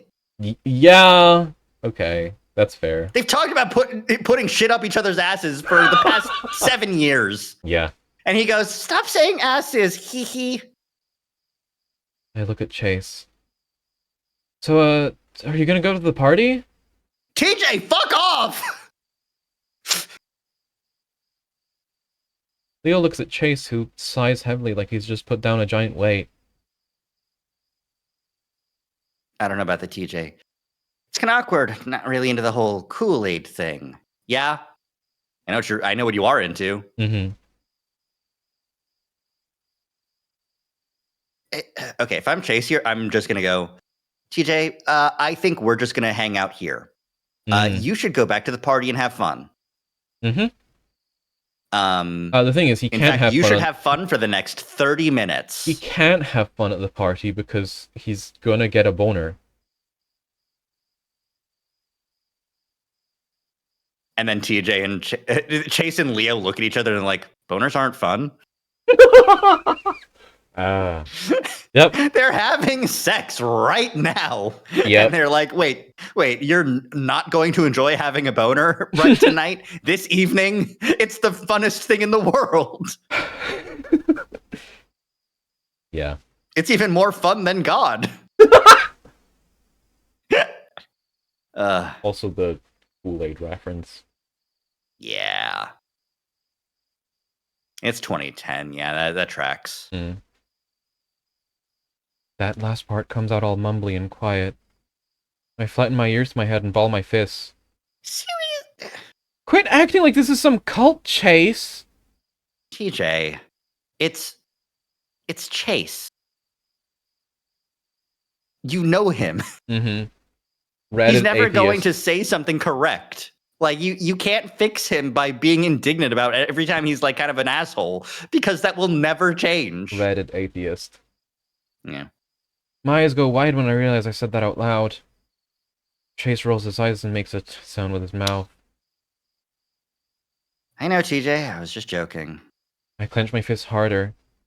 No, you're not. You always mumble stuff like that when all I'm trying to do is include you guys. Okay, TJ, this is on you. Let the men fuck. Yeah. Let the boys fuck. Mm-hmm. Because they are teenagers here still. Yeah. 15 and 17 here, I think. Yeah. Chase glares at me before responding.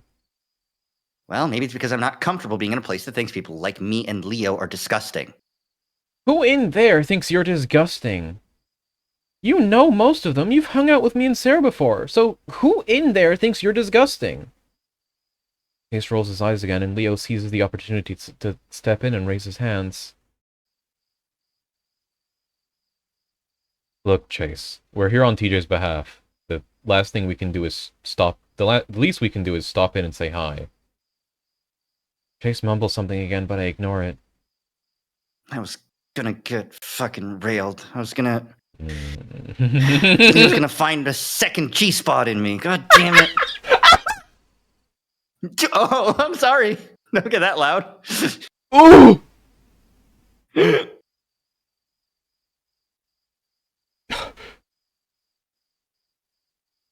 was gonna get my second prostate tickled. But no, Jesus comes first. TJ, god damn it. Floor time. No, it's not. It's not floor time. I can lock in. I can lock in. Tank the hit. Sturdy. I can tank it. Listen. The fucking friendship mechanic from Pokemon was like, it withstood the hit because it wanted to make you proud. Mm-hmm. Listen, tanking shit is what Umbreon is good at. True. Huge defense. Mm-hmm. We'll head inside in a bit, Tej, and we'll stick around for a while, and then we'll all head home, okay? Leo's tone puts me at ease again, but I'm still uptight after what Chase said. Listen, I'm gonna go for a quick walk. Get some fresh air. Leo shot a quick glare at Chase before turning to me. Alright, we'll be inside when you get back, okay? Oh yeah, I'm sure you'll be inside. Shut the fuck up. I nod, and because I don't want to have to say anything more, I turn and fast walk toward the road, passing under the dim lights of the parking lot as I do. I notice my lungs Oh my god! Oh. Hmm? Sorry, just this is not posterized at all. Like, it is a little bit, but like, it's the filters on this are... Mm-hmm. It's not posterized, but it is on color reduction. Mm-hmm, mm-hmm. Which... That's so interesting. You know what my brain sees when I see a color-reduced image like this? Mm-hmm. LED street lamps. Yeah.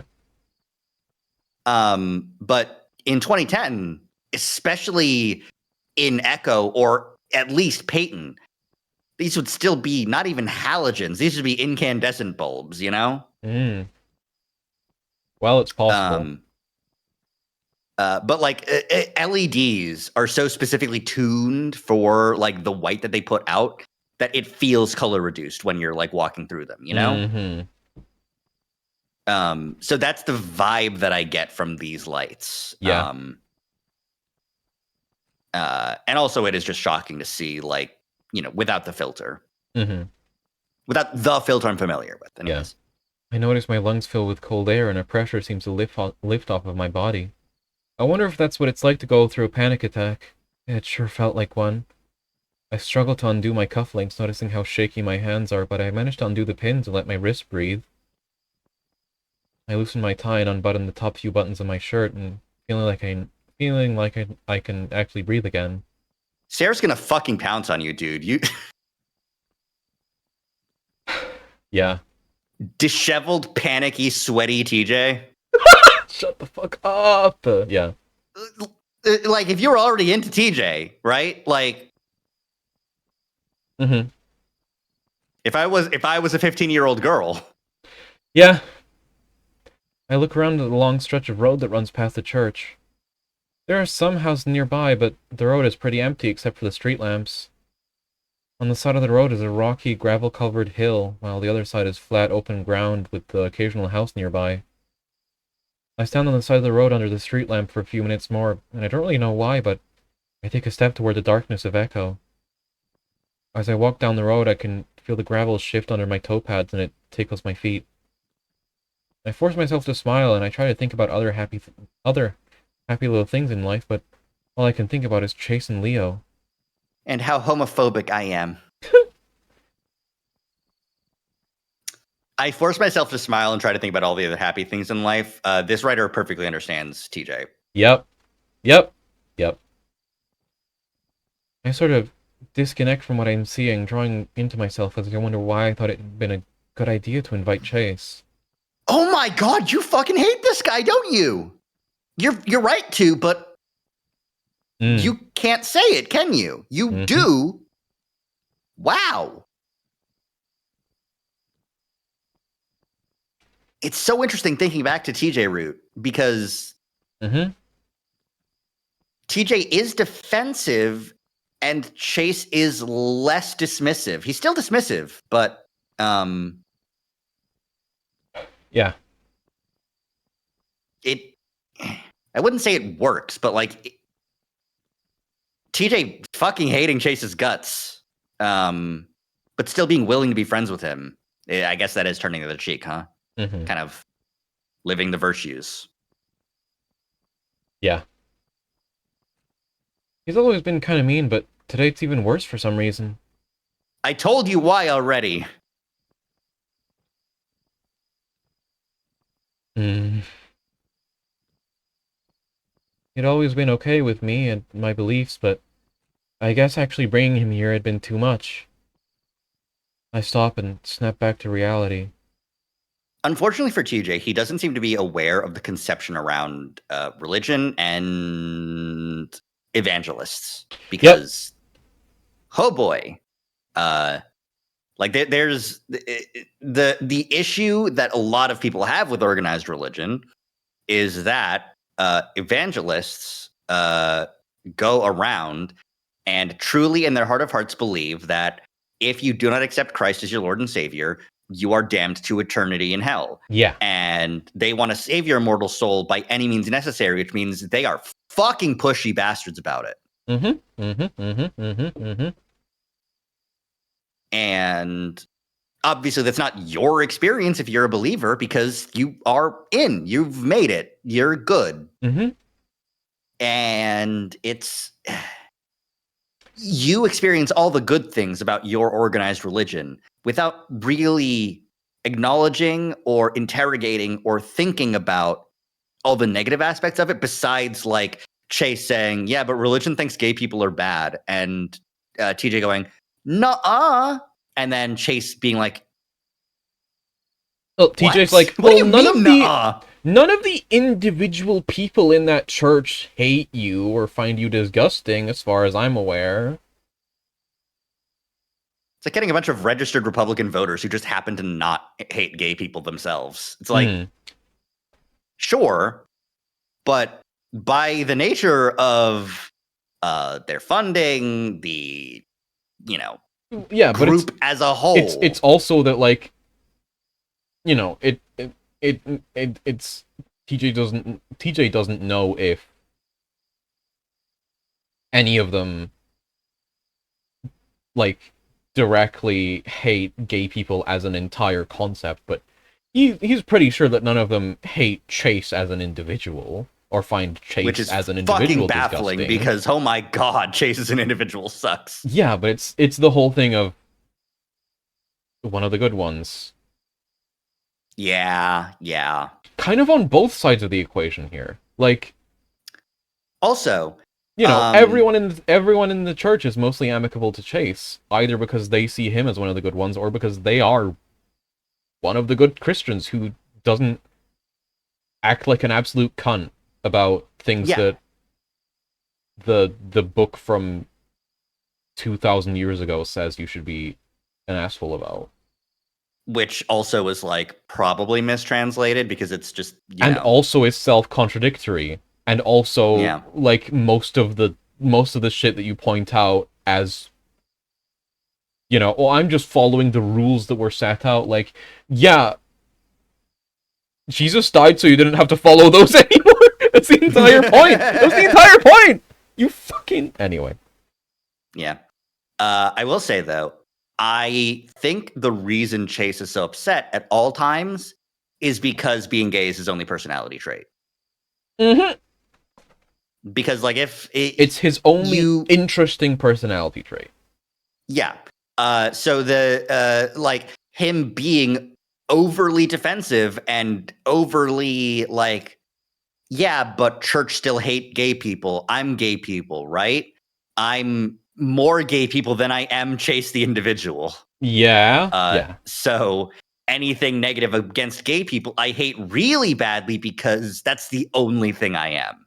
Yep, that's the only like interesting trait he perceives himself as having. Mm-hmm. Well, like, so he defends it with all of his might, even when it's not 100% necessary for himself, for comfort, for socialization. Obviously, you should still lobby and go to Pride and do all the things that are actually supporting your fellow gay people as well. But cutting yourself off from people in the community and your friends because, well, I get it's personal. It's a person-to-person decision on how to handle that. But the reason Chase is like this is definitely because he isn't he doesn't view other people as people in general, but B, he doesn't view himself as anything other than a gay otter. And the thing is, Chase definitely does have interesting traits about himself. Everyone does. Chase is not like a complete fucking bland blank slate whose only trait is that he likes man. There's other things about him. He's a fucking investigative journalist. Even if he wasn't an investigative journalist, which was like his second choice, he still wanted to be a historian, which is a very interesting aspect of reality. Is like looking into the past and documenting you have it things that are interesting about you. But, anyway. Yeah. It's completely dark and I look up. It seems I've walked past the streetlights on this road. I turn around and look back toward the church. I didn't realize I'd walked this far. I can barely make it out from here. How long have I been walking? I sigh and start to head back, putting my hands in my pockets as I pick up the pace. I'm unnerved with how loud my footsteps are now. Yeah, I can hear them too. Each footstep is like nails on a chalkboard, causing the fur on the back of my neck to stand up.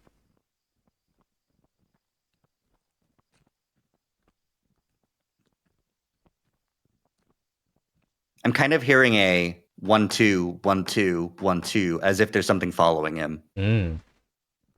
Unless it's just the one crunch. But I can barely hear anything. But the only reason I know there's sounds happening is that I can see it on the desktop audio monitor. The meter, yeah. As I make it back under the closest street lamp, I check my phone to see what time it is. 9:30. I wish I'd checked before I started walking, but I figure the party should have at least an hour left. I continue walking and go to put my phone in my pocket. I miss and it tumbles to the ground. I stop to pick it up. The fur on the back of my neck stands up again. I thought I heard footsteps after I stopped walking. There were echoes, but something about a few of them sounded different. There were echo. It had to be the echo, right? Oh, what the fuck, man? This is a good-ass CG. CG drawn by the writer for this short story, Scratchel. This is good.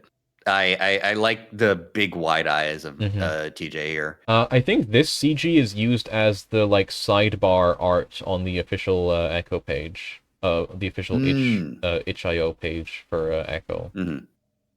I'd believe it. This is good. This is good. It is really good. I stand up and look behind me, but I don't see anything. I squint my eyes looking into the blackness, but I can't make anything out. I listen for anything, and I think I can hear breathing, but when I try to focus on it, a steady, high-pitched ringing starts to build. Oh boy, man, you're really getting into it, huh?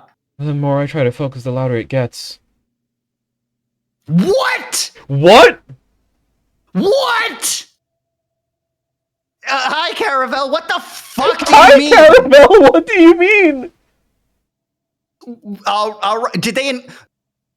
I've been seeing on Twitter that in the lead up to D23, there were posters, there were banners with Kingdom Hearts at D23. Did they make a Kingdom Hearts anime and announce it at D23? And that's Kingdom Hearts and anime. Greenlit by Disney. Yeah, they announced it at D23. I was fucking right. 2 hours ago. Kingdom Hearts, the series. Developed in partnership with Tetsuya Nomura and the creative team at Square. It is a series reimagined with the extended celebrating characters that capture the hearts of millions of fans around the world. Holy fucking shit. Kingdom Hearts anime, Warrior Cats anime, it's all coming together. It's all coming together. Y2K, fucking early 2000s cultural victory. Who the fuck is this in the key art? I don't know who this is.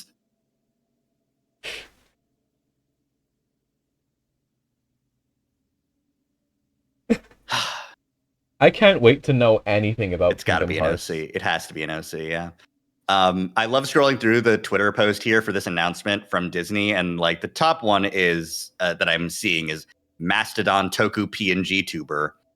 I've been waiting since I was a child. I can't believe it. The second one is Shiori Novella from Hololive. So true. Oh shit. Kingdom Hearts 4 is Underworld themed? That's crazy, because it was already real life themed, wasn't it? Yeah, Coco and wait, Coco the Reaper from Twooey? No, Coco the fucking Pixar movie about the afterlife. Right. Yeah, no, that makes sense. Yeah. Look, I don't give a shit about Disney. I give no shits about Disney. Give me more Squeenix crossovers. Give me more Nomura shit. It's Underworld 2003 themed. It's vampires versus werewolves with cool guns. Shit, awesome. Hell yeah, with awesome. Cool guns. I hope that they get sort of transform into a werewolf and vampire hybrid. Oh. Yeah, that happens.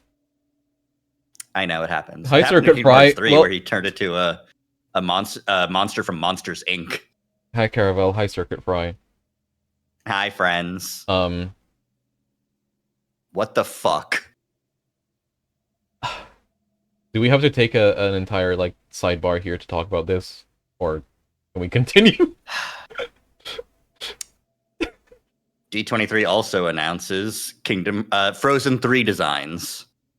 Frozen 3? We don't need a 3! Frozen 3. Okay. No, we don't. Okay. Saw a bunch of fan art of Monster Aqua. That's fucking awesome. Aqua's great. She's like if Kingdom Hearts was good. Aqua from Deltarune. No. She does have a sword, but it's a Keyblade. A key dagger. Shit. Ooh, let's play Keyblade game. So true. Such a mark for Frozen is a thing. Here's the thing about Frozen. It's a pretty well animated 3D movie. I appreciate that. When are they gonna make all the different elements that everyone was so sure that they were going to make? When are they gonna make Frozen the Guardians Train Your Dragon? Rise of the Frozen Dragons. Rise of the Brave Tangled Dragons. Yeah!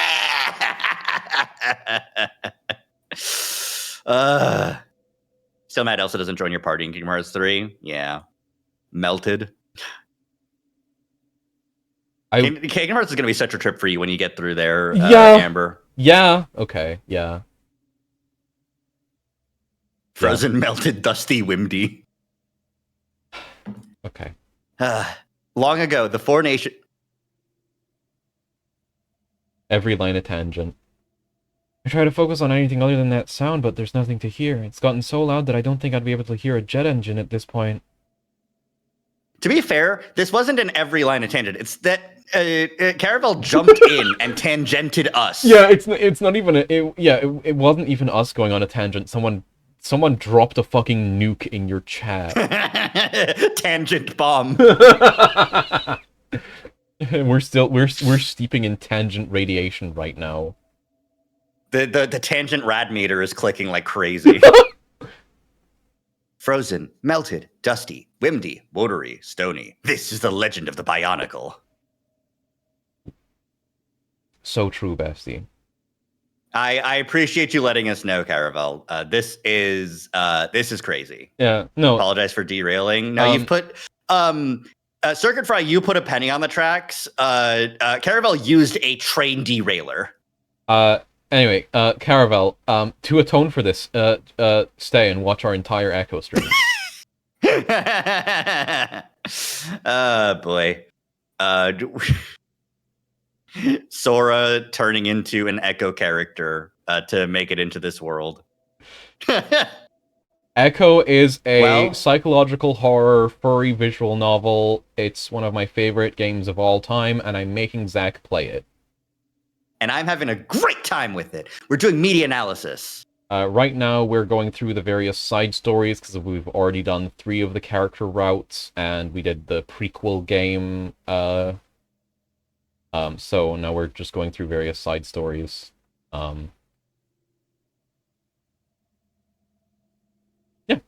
I fucking knew it. I knew that if I checked the server that we're all in, I would see Caravel talking about this, and then Rari letting you guys know that we were fucking streaming. I knew it. I knew it in my heart of hearts.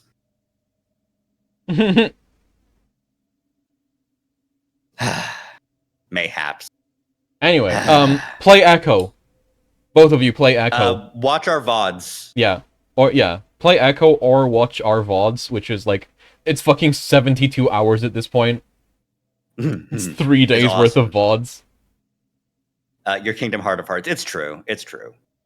I have, in terms of my experience with Kingdom Hearts, I have played all of the games. I guess not Chain of Memories. I played Re-Chain of Memories, and then I gave up. I don't know anything. I don't know anything about Kingdom Hearts. I will... Listen, once we're done with Echo, I will play Super Paper Mario. And then after I'm done with Paper Mario, I'll play Kingdom Hearts for the Friday That's streams. The schedule. That's how it goes. And I, for one, am looking forward to it. Donald and Goofy are there. There is something you know? What is that? Is it the Donald the Goofy are there? Because I know that. Oh, I know about Zeta Flare. It's so funny because it's like one of the few things to break containment because it's so fucked. Well, I know it because I know Final Fantasy. Beating that kid at the race in the beginning of the game is mandatory to progress in the game. I know that that's a lie. I know enough to know that that's a lie. I know enough to know that you're fucking with me, and even if you weren't fucking with me, by the time I get around to playing the game, I will have forgotten, so who gives a shit? We'll see. Who give a shit? Who give a fuck? Who give a fucking shit? Anyways, Echo. Yep. I feel my lungs start to burn, and I realize I released the breath I hadn't realized I'd been holding.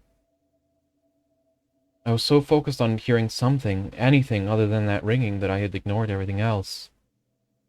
I inhale the night air pierced by the sound of my breath being released. I must be going crazy. I take one last look around and start back towards the church again. Once I step out of the light, I swear I can hear the footsteps start up behind me again. I focus on steadying my breathing and listening for any out-of-place sounds again.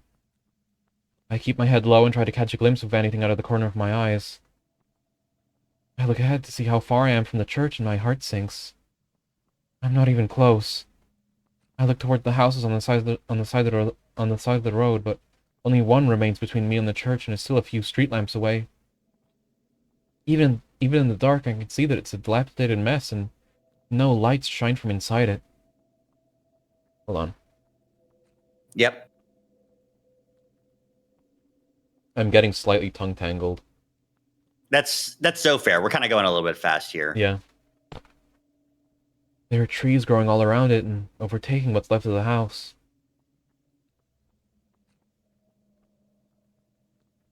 I consider running and hiding in there, but there's no guarantee the doors are unlocked, or worse yet, maybe that's where the person who's following me lives. Just keep walking. I can't see anyone, so it might all be in my head. And even if it is someone following me, who's to say it isn't someone from the church? That would make them a good person, right? Oh, TJ, you poor baby. Oh, TJ. You think everyone from the church is ontologically good. Oh, TJ. Poor Tej. Yep. I make it under another streetlight, and then another. I pass under another two before I make it in front of the dilapidated house. Just then I hear ragged breathing coming from behind me, and I spin around with a yelp. But there's no one there. A whine escapes my throat as I look into the darkness. Shouldn't I be relieved that no one's there? But I can still hear that ragged breathing. It sounds like it's coming from everywhere. I can hear it to my left, but I can't see anything. Did something just happen on the left of the screen? Oh. Oh, the colors are definitely changing. I look to my right, but I don't see anything. I spin around looking in all directions, but I can't see anything. I turn my back towards the light pole and I slowly back up. Tears fill my eyes. Hello? Is there anyone there? This isn't funny! I jump in surprise when my back touches the light pole. I can hear his ragged breathing coming from my right and moving to the left just outside of the light. I shift on my feet and I can hear his footsteps echoing in the darkness. TJ has made an interesting shift in these last two lines. Yeah? His TJ's playing the pronouns game. His footsteps. Mm-hmm. Even though this is TJ's internal monologue, he knows who it is, but he won't admit it to himself. Yep. Hello? That's when I see something. I think I can see him moving around in the darkness, a tall, lanky figure. He bends down and starts to walk on all fours, but what I can make out disappears into the darkness again. It can be heard pacing around me, and as it starts to come closer to the light pole, I turn and back myself into the middle of the shining light. I hug my arms to my chest and whimper. I don't know where it is anymore. Whatever it is. I try to listen again, but that terrible ringing pierces my ears. I feel my face scrunch up and tears run down my cheeks. I feel another whimper escape my throat and I look around into the night. I look back towards Echo and I see a car driving towards me and I feel a sense of hope wash over me. The lights are changing again. Mm-hmm.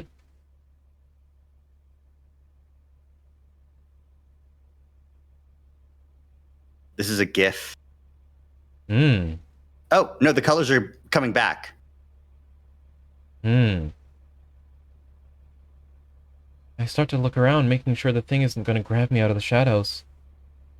I start to wave down the car, but as it pulls closer, the lights dim and I can see into it. My heart sinks and I back away towards the light pole as I glimpse the silhouette of Horns in the driver's seat and a bright red eye looking back at me. I stumble backwards away from the car. It pulls up next to me and rolls the window down. DJ? Carl? Carl nods in a manner that says the one and only, and he pulls a cigarette out of his mouth. Oh, man. Carl! I didn't think I'd see you this stream, buddy. What are you doing? I let out a sigh of relief and rush forward, grabbing at the door handle. Oh, there, Tej. I gotta unlock the door first. I fiddle with the handle and Carl tells me to stop so he can open the door. Real. I force myself to let go and I look around, afraid that something's gonna jump out at me right before I can reach safety. I can smell something bad in the air now, like someone who hasn't bathed in months or a rotting dead animal. Maybe like some sort of a skunk or something. It's really weird, and I don't like it. That's just weed, TJ. It's fine. It's just weed. It's fine. It's closer now. No, only Carl's closer. I hear the doors click open and I scramble for the handle again. I can hear Carl mention the door being open, that I could sit in the front if I'd like, but I ignore him, too focused on getting inside the car. Yanking on the door, I step back to make room for it to swing outward, and in that moment I feel a presence and my hair raises on my neck. I rush to get into the back seat, and as I look down for the step, I swear I see a shadowy hand reaching from under the car. I quickly jump into the back seat and slam the door shut. Carl looks back at me with a smile. What are you doing out here, Tej? Feeling alright? Without looking at him, I mumble something about needing a walk. I'm still too busy checking to make sure nothing is waiting outside the car watching us, or trying to get in. I feel a shifting in my seat and the car starts to move. I take in a deep inward breath and let out a sigh of relief. I turn and look back over my shoulder at where I was trapped a few moments ago. I blink a few times to clear my eyes, and I can blurrily see the silhouette of a lanky, misshaped person standing just outside the light. But we pull too far away for me to make anything out clearly. I turn around and lean my head back into the headrest, and I close my eyes, feeling them well up with tears. I jump when Carl starts talking again. So, TJ, what the heck were you doing out there anyway? Did something happen? Oh, Carl, you're so nice and considerate. Heck. Yeah. I needed to clear my mind, so I went for a walk. Yeah, clearing your mind from the thoughts about sex, and then you almost got by the chuntling. Actually, I have no idea what that could be. Lanky, misshapen creature that alternates between standing upright and walking on all fours seems more like the creature that lacerated... Keeps everyone in Echo, yeah. The socket man. But that also, like, the descriptions sound... that creature's fucking huge, right? Like...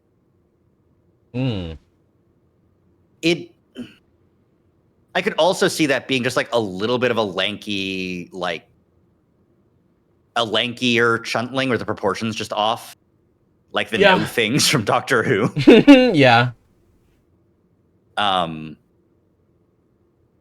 Or just like a fucked up Sydney, you know? Like that's what I thought was happening. Was it might be a Sydney. I mean, that's I certainly I picked up what you were putting down with the pointing out the pronouns. Yeah. And then like switching back when he realized he was saying he. I think it's definitely that, like, I think that was definitely on TJ's mind. But not something that he was like, I know that it's Sydney. He I just seems like he really didn't know I think it was happening. something that was on his mind, but not something that he was consciously aware of. Yeah, which would explain why he was like, it? No, yeah, that could be an it. I don't know. Mm-hmm. When he realized that he was saying he in his mind, he was like, Anyways. Yeah. All the way out here. I was at the church. I point out the window to the side of the car it would be on, but we're already past it and into Peyton. I think about telling him what just happened, but I can't figure out how to explain it right now. Carl keeps asking me questions all the while, and I tell him about everything. Tell him about my evening. The party, Sarah, Jason, Leo. Could you tell Carl about getting an accidental boner while dancing with a girl? He'd make fun of you. Yeah. But he'd be like, no, don't worry, I get it. Yeah. I get random boners all the time. I just choose to jerk them off whenever they happen. Yeah. It's the only way I get any dopamine in this bitch of a world. Yeah. Anyways. I leave out everything that happened after I left the church for reasons I can't explain. I decided to focus on the part with Chase getting on my nerves, and he just laughs it off, saying, "No, it's just how Chase and Leo are." Yeah, it kind of is. He asked if he should drop me off back at the church, and I tell him no, almost too quickly. I don't want to go back there, but I don't want to be alone. Poor fucking Sarah, man. Yeah.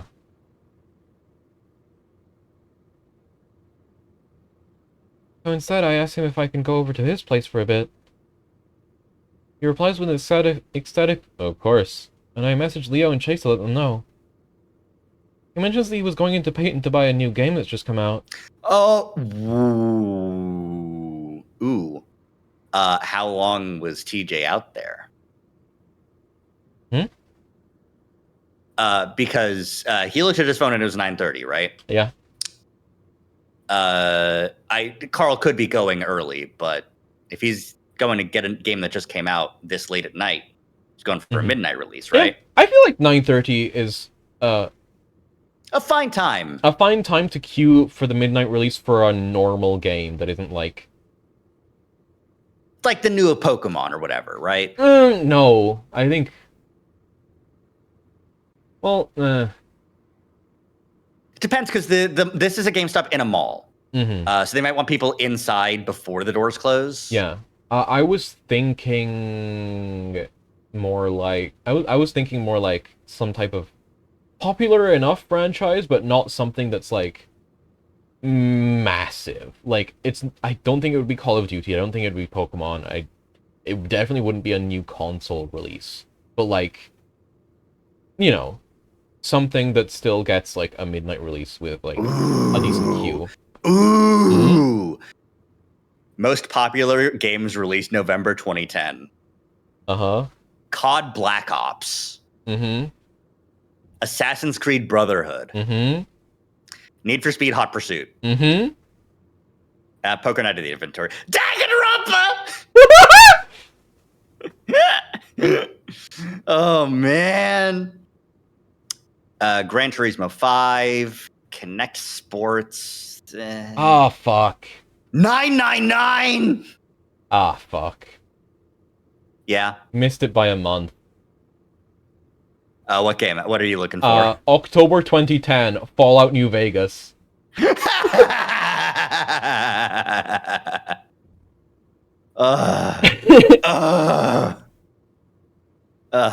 Dragon Ball Raging Blast 2, Sonic Free Riders.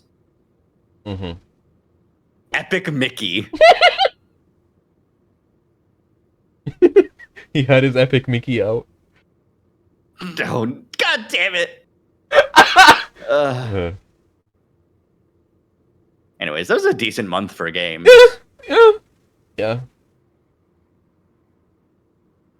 I feel like there are months, there are individual months in gaming where decades happen. Yeah. And decades where fucking nothing happens. Yep. He laughs, saying he hopes I don't mind if we have to wait a bit for it. I mumbled it That's fine, as long as the place we're going to is well lit. Okay. Oh. All right, got a little bit scared there. That was a very That was a much shorter one. Ending. Yeah. But we still drew it out to 2 fucking hours with our tangents. Yeah, but it wasn't 2.5 or 3 hours. Yeah.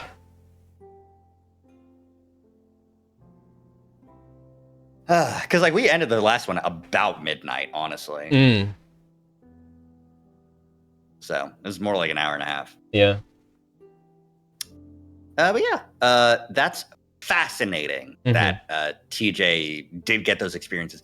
And poor Sarah explicitly saying, I want to dance with you before the party is over. And then TJ getting so caught up in his friendships that he's like, I want to go find Chase and Leo instead of I'm kind of good with the person I actually fucking like. And then going like, I'm going to go for a walk, and then getting fucking echoed, and then going like, I'm too scared to go back because of the monster. It's definitely just the monster, not me being scared of intimacy with Sarah. And admitting that I can be happy without being belittled, berated, made fun of for my beliefs. I can find someone that actually likes me for me. Yeah. That's terrifying. Also, I had a boner, and that's really embarrassing. Yeah. Which is fair, but, you know, own up to it, Howard. She liked the boner. Yeah. I guess she never said it, but she was definitely acting on it. Anyways. Sarah was mentioned in TJ's route, right? Like he talked about like Bible study. I was with Julian and Sarah and stuff. I don't remember, actually. It's been a while. I feel like the name Sarah has come up in the past. So it seems like TJ and Sarah might still be friends at the least.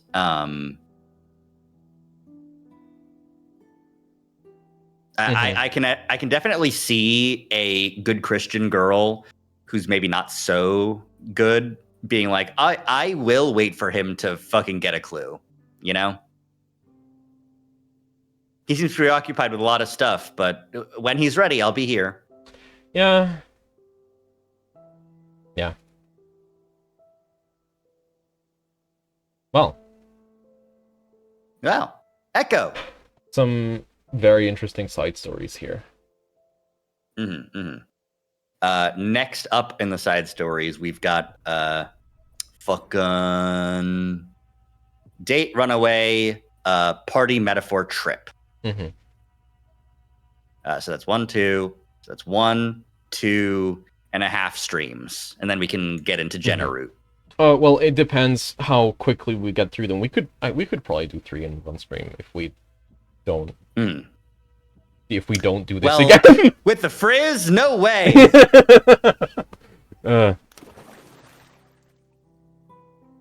All right.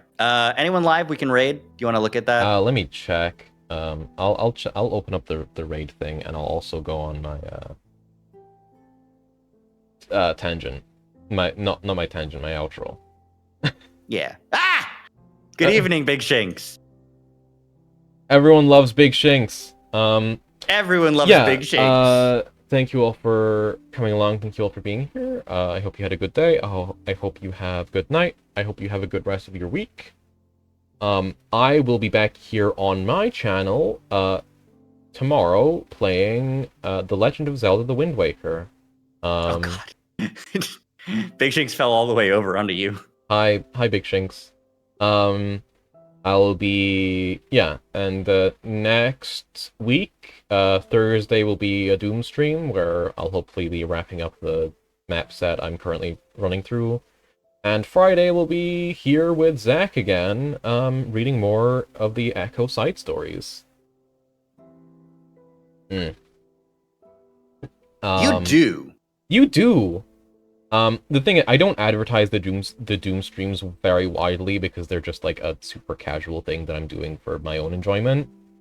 Birdley's there. Yeah, I run everything with fucking Deltarune companions because it's funny. That's why Circuit Friend needs to go there. Exactly, yeah. If you want to keep up with me outside of my streams, you can follow me on Tumblr and Blue Sky at Emberion. You can check out my personal website at emberion.neocities.org. And if you want to see all the VODs from my previous streams, subscribe to me on YouTube at Emberion. Zach. Thank you all for coming by and hanging out. I took a little bit of a break this previous week to rest up my wrist. I think I'm ready to get back into it, though. Not streaming genuinely fucked up my sense of time throughout the week so bad. So true, Basti. Stream days are how I count days. But yeah, I think I'm going to be back. We got probably Cult of the Lamb on Monday, probably Disco on Wednesday, and Echo on Friday. I might replace Cult of the Lamb because as much as I like that game, I don't know for sure that I'm an interesting streamer while playing it.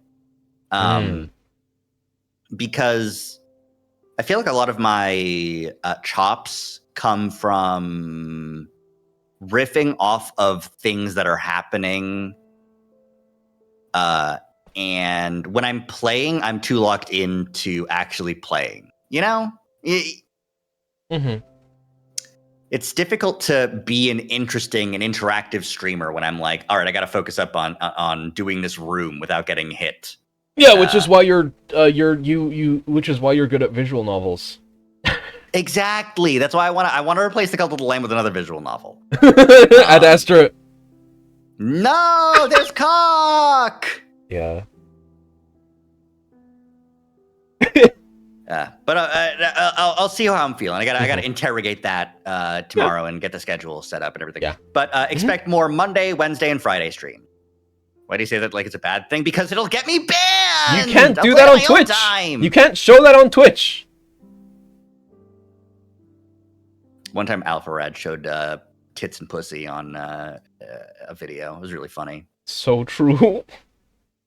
He was playing Honey Pop because it's one of his favorite games. Yeah. He really loves the puzzle aspect of it, genuinely. Oh my god. And he played it on Alpharad Gold or Deluxe or Platinum or whichever one the side channel was called at the time. And they had their editor cover up the game at the end. Missed the last frame. Missed a frame.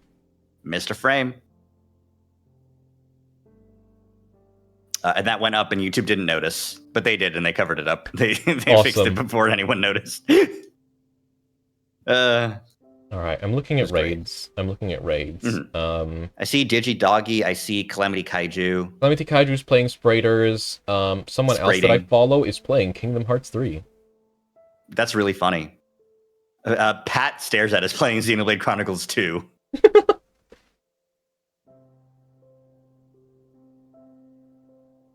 I tuned into a streamer one time who was streaming a Shark Girl dating game for laughs, but she didn't turn off nudity, and she put on such a frowny face when the actual amateurishly drawn nudes of the Shark Girl went up on live stream. Yeah. I was watching a shark friend of mine play Honey Pop 2, and it was a bad time. Yeah. Oh God! Right. Oh, you remember now. I remember who you're talking about. I remember. Yeah. Yeah. I pieced together who you were talking about. It's a mutual friend of mine, Amber's, and Circuit Fries. Yeah. Friend. Well, I can't say mutual friend and also like it's too much of a mouthful. Anyways, let's raid someone. Do you want to raid into Kingdom Hearts 3? Sure. Who's the streamer? Glasdale. Glasdale. Yeah, there we go. All right. Start raid? Start raid. Cool. Yeah, thank you all for coming along. Thank you all for being here. Thank you all for supporting me and Zach over the past 5 years. So many streaming years. It's kind of insane. It's kind of insane. Mm-hmm. How is it that we're still doing this? Because it's fun and it's a hobby. Yeah. Yeah. Yeah, thank you all for being here. Thank you all for supporting us. I love and appreciate all of you so very much. And until next time I happen to see you all, take care, stay safe, good night. Good night, bye. And to all the VOD watchers, a good night to you as well.